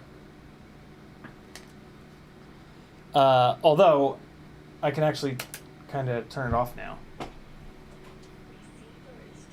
So that was kind of a waste of time, but whatever. It's fine. Alright. Is that a vibrator? It was on 500 milliwatts. Alright, so we're good here in the receiver tab. Let's come over to the modes. ARM, aux 1, all the way down. Horizon, aux 2, all the way up. This is my, oh my god, I just lost video switch. We've got beeper. We're going to put that on aux 3, all the way down. Black box, we're going to put that on aux 2 right in the middle. Air mode, we're going to put on aux 2 in the well, both as well in the middle, and when the switch is towards me. Flip over after crash, we're going to put on aux 3 right in the middle.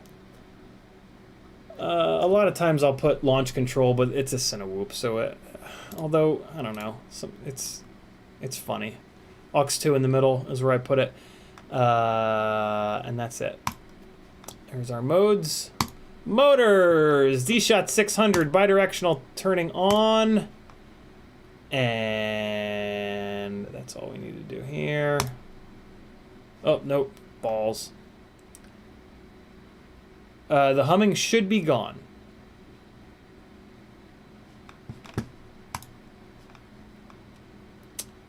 Motors. Motor direction is reversed. Save and reboot. All right. OSD, I'm just going to copy and paste off one of the other rigs. No sense faffing about with that. Black box, we want to get it down to 1 kilohertz, and we want gyro scaled. All right, save and reboot that.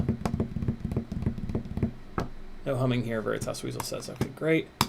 All right, now we're going to come into the CLI and just do a couple of really quick things. We're going to type get RPM, and that is going to give us access to the RPM filter Q factor. Right here. The factory Q factor for the RPM filters of 500 is way aggressive. You can turn this down quite a bit. You can bring this to 800 or even 1,000. I've been doing 1,000 without any problems at all. Then we're going to type get thrust to look at thrust linear. Actually, we can do thrust linear now in the PID tab, but whatever, we're here. Thrust linear to 10, good to go. And then we're going to do get PID sum, and we're going to crank the PID sum all the way up to 1,000, so that the PID loop has, so that the PID loop can access full power on all of the axes.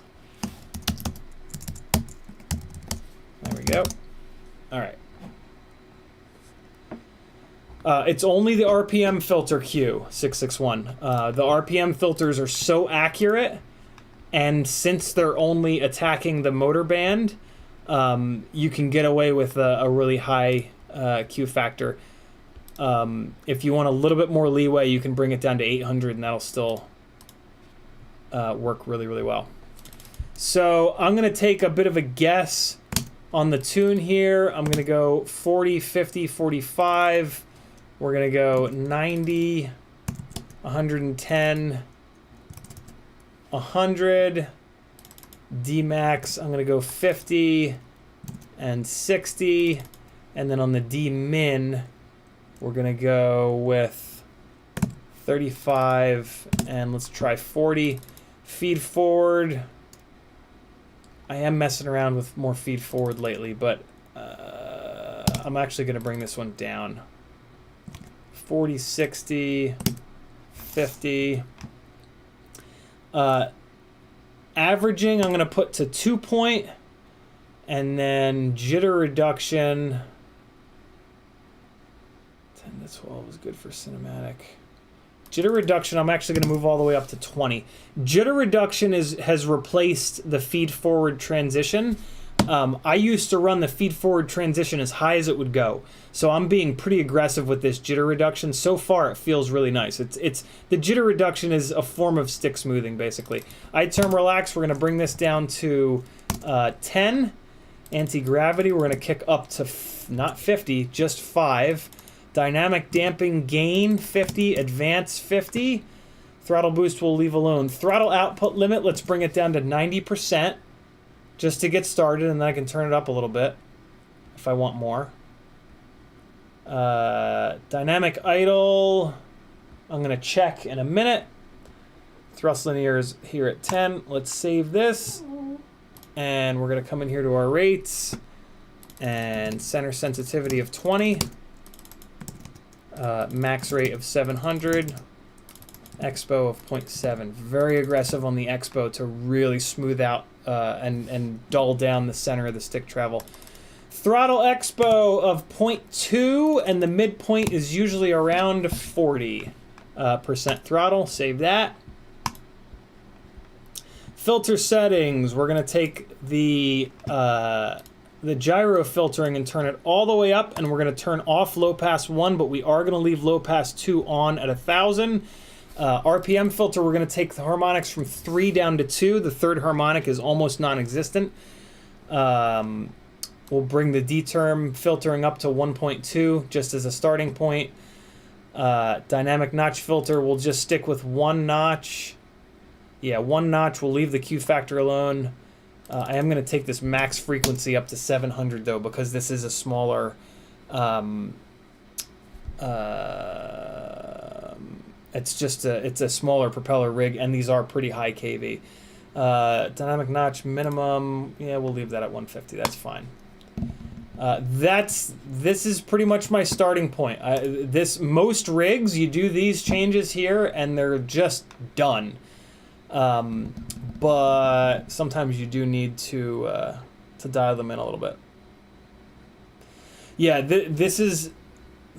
I can make these changes because I know the components that I'm putting into these rigs. And I've built a ton of rigs. These are... Admittedly, these are not very aggressive change. They're not super aggressive, but they're... Yeah, I mean, the defaults fly pretty good. But man, it flies a lot better when you do this stuff. Just be careful. If you do this, if you do 1 or 2 or any of these things, treat that rig like a loaded gun. This flight controller is being a little weird. There it is. All right, now it's fine. PID tuning. All right, let's throw a battery on here, and we'll spin the motors up, see if they're in the right spots. And that is pretty much where I'm going to end this tonight. I got to go. CPU load is kind of high. There's a big delay on the... Oh, you know what? I need to get this into ESC configurator. I don't think it's going to spin the motors. Nope. Okay. ESC configurator only works on the Mac Mini, so you guys are not going to get to see it, but you'll get to hear it. You'll get to hear it do the beeps and boops. So let me just do that super quick here, and then we'll wrap things up.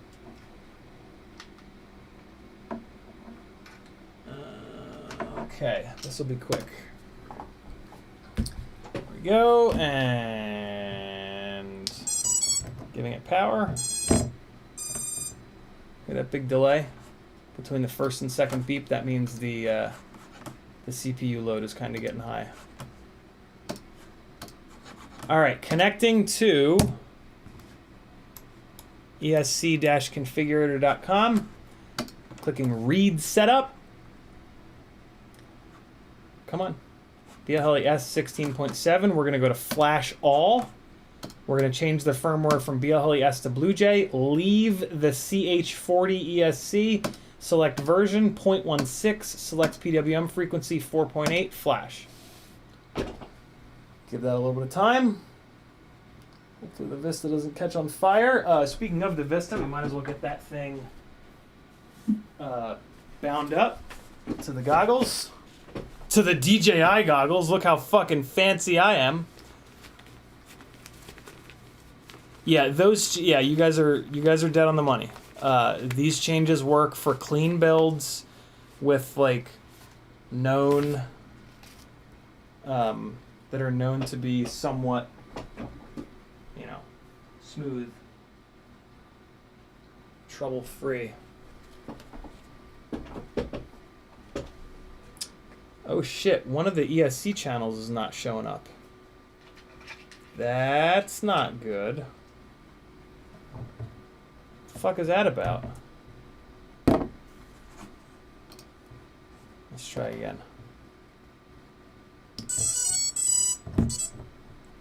Well, 3 of the ESCs are on Blue Jay. Clicking connect, clicking read setup.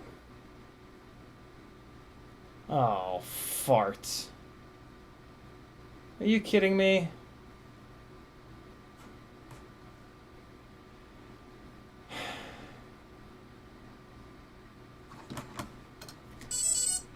Disconnect.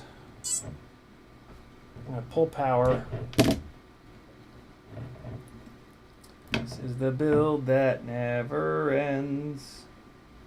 Just goes on and on, my friends. Well, that 4th ESC is beeping. What the hell? But it's not showing up in here. Let me launch Betaflight and turn off RPM filtering, or bidirectional D-shot rather. Save and reboot. Let's see if that has any effect. All right, so now I'm gonna connect. Oh, come on now. All right, ESCconfigurator.com, connect. Read setup. Come on, find all 4. Nope. So this means that the ESC is probably not hooked up to the. I probably got the wiring harness wrong. God damn it, Larry. That is incredibly annoying. I might as well get the DJI goggles bound up real quick here, though. No reason not to, since I'm putting power to the damn thing. So we're gonna plug power in. I'm gonna push the button on the Vista. Jesus. Can't even get my finger in there.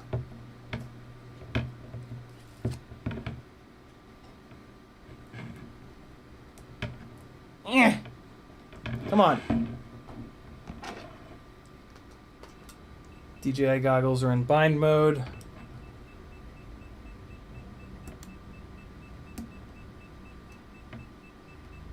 There's the button.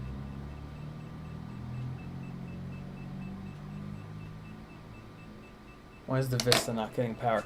The Vista is not getting power because of this stupid user 1 thing that's on this flight controller for pit mode. So I need to add range, aux 1, all the way opened. Save. Now it'll put power to the Vista, and I can hit the button to put it into bind mode.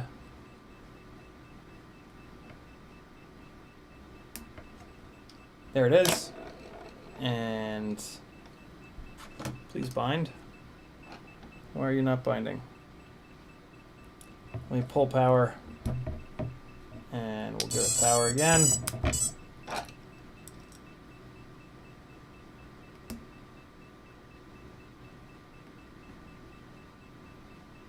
Come on, you bastard.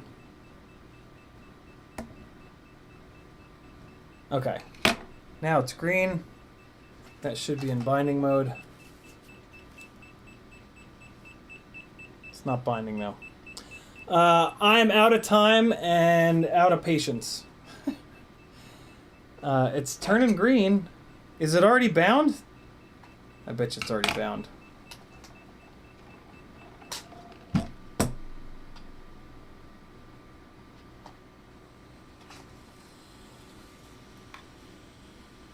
Give that a second. Pull power from the quad one more time. Now I'll see if it's actually bound. Because it'll go green if it is. Oh, I need to update it. That's right. I need to update the this Vista. God damn it. Okay, that's fine. That's fine. All right, so I need to update the Vista. I gotta pull this thing apart anyway to figure out what the hell's going on with the thing and the place. Know what I'm saying? But for now, at least it looks like a working rig. Know what I'm saying? Look at that. Look at that handsome little devil. Cool.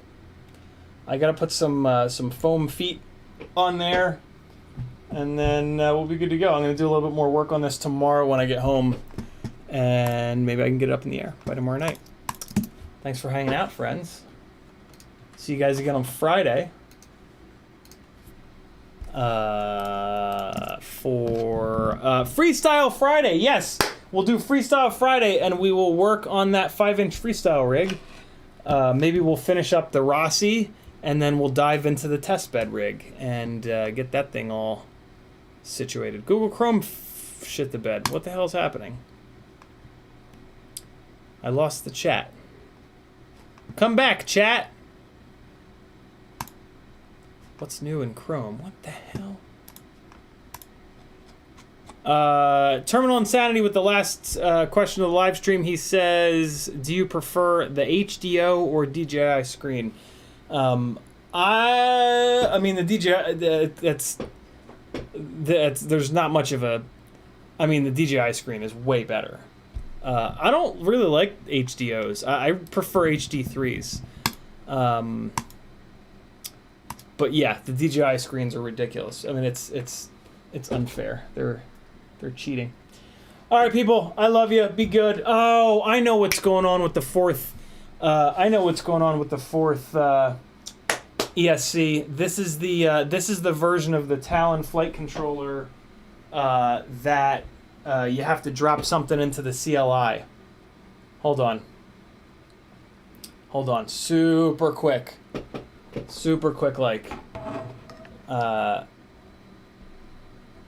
Because there's a chance that I won't remember this.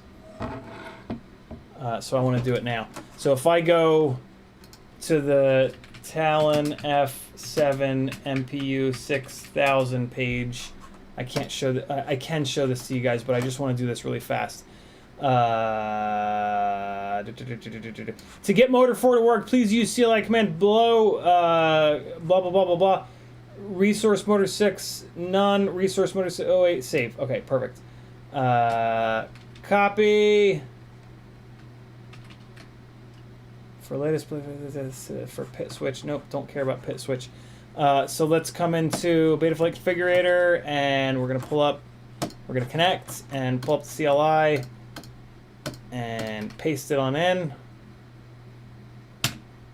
Oh, really? You put it on the same goddamn... Resource Motor 6, none.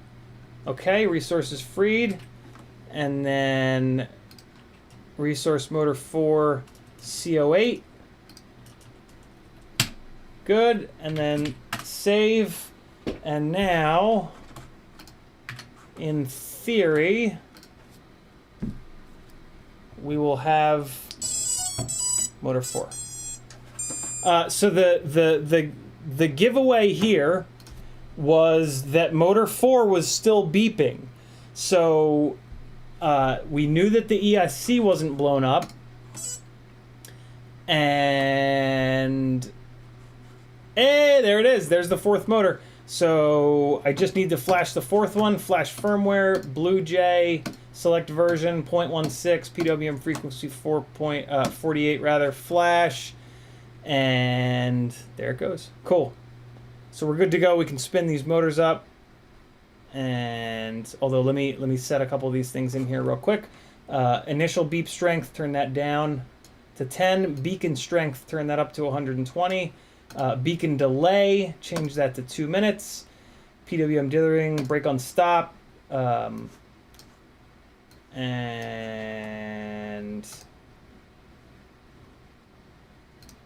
why is motor timing zeroed out? Let's write setup. There we go. Motor timing medium high. Great. RPM power protection 9x, Demag low. Okay, cool. Disconnect.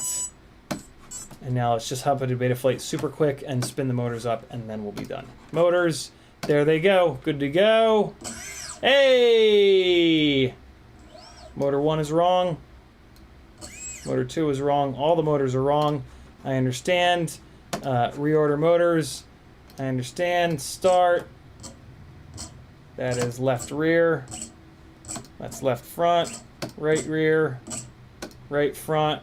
Save. Motors. Motor direction. I understand the risks individually. Motor 1 is correct. Motor 2 is incorrect. Reverse it. Now it's correct. Motor 3 is incorrect. Reverse it. Motor 3, correct now. Motor 4 is correct. Close. Understand the risks. Spin the motors up. Motor 2 is correct. Motor 1 is correct. Motor 3 is correct. Motor 4 is correct. All set. Sorry I didn't show you guys this. I just wanted to get it done as quick as possible. Well, now bidirectional is turned on. Let's spin them up and make sure there's no... no, I gotta save and reboot. I might actually be able to make it hover. Hold on. Let me just ramp the motors up real quick. No error. We're good. Disconnect. Kill this. I wonder why the oh, I need to update the thing. That's right. I figured that out already. It should. I think it'll hover. I'm gonna give it one try. One quick try. I'll kick the props on, and one quick attempt at hovering. If anything goes wrong, though, I'm out. I gotta go. I gotta go. Gotta go. Gotta go. Gotta go. Props out. Come on. Get in there, friend. Okay. These are the low profile ducts on Thingiverse. If you go in there and search for CineXplorer, you will find ducts that you can print yourself. A little bit of feedback on Bob's V4 ducts. They were extremely fragile for me. One of them actually broke on a landing, and it wasn't really a hard landing.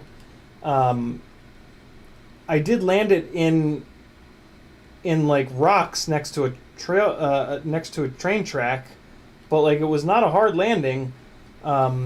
So yeah, I was pretty disappointed by that.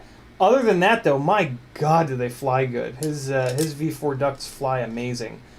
But yeah, I don't know. If I mess around with the V4 ducts again, I will be hand landing the rig to prevent them from breaking like that again. So you've been warned. These motors are nice and short. These propellers sit like dead center in these ducts. They're actually kind of tight. They're gonna need to wear in a little bit, which is fine. The propellers will wear in pretty quickly. If you're having issue getting the propellers to clear the ducts, just put it into turtle mode and spin them backwards. Yeah, this one's rubbing. Oh wow, they're all rubbing. Alright, so this is going to be a noisy test hover. And it might not even hover, to be honest with you. But we'll at least get it fired up and it can make some horrendous noises. This is also a first test of the battery mounting setup here.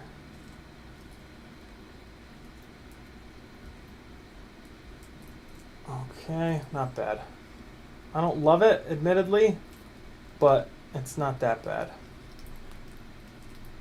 I like for the battery mounting setup to be fast, so I can change batteries in a hurry on set if there's if I get caught with something interesting happening in between batteries, I like to be able to get the battery changed as quick as possible. All right, here we go. Let's see what happens. It's probably just going to make all kinds of noise and fire into the ceiling at 7,000 miles an hour.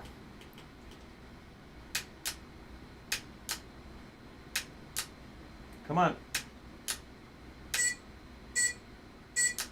No battery. All right, so I'm going to put it into turtle mode. And I'm just firing up each motor individually. Whoop. Wow, the motor 3 is really stuck.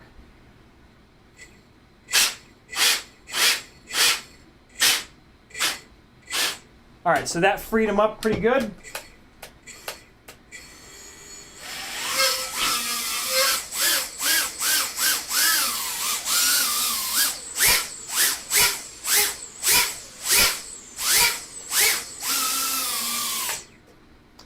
There you go, friends. Toothfairy 2. Dunzo. All that ruckus was the props working their way in initially there, and they're almost clean. When I was really blasting the throttle though, and the props were deforming, it was scraping on a different part of the duct. So after a bunch of full throttle blasts, it would self-clearance there as well. Cool! Look at that. We did it. Thanks for hanging, friends. Alec Dvornik with the last comment of the night. He says, a finished build! Goddamn right. Head on over to CiottiFPV.com. Check out all the shit that I've got going on. Buy yourself something nice on Etsy. So there's some really cool stickers, and I have... there's a couple of Etsy orders just sitting because I ran out of printer paper.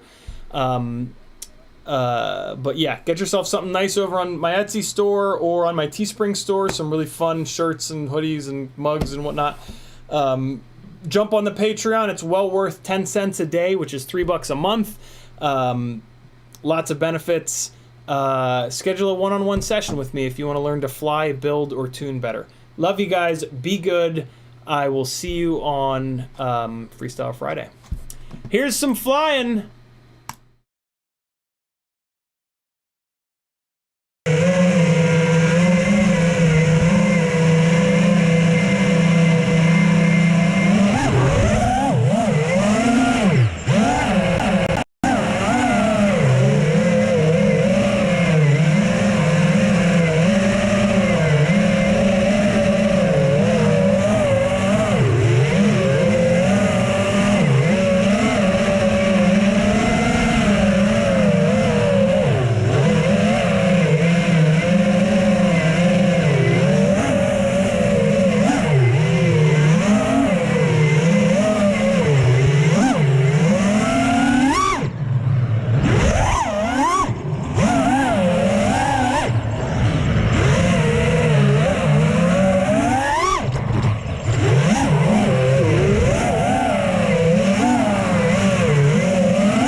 That was fun.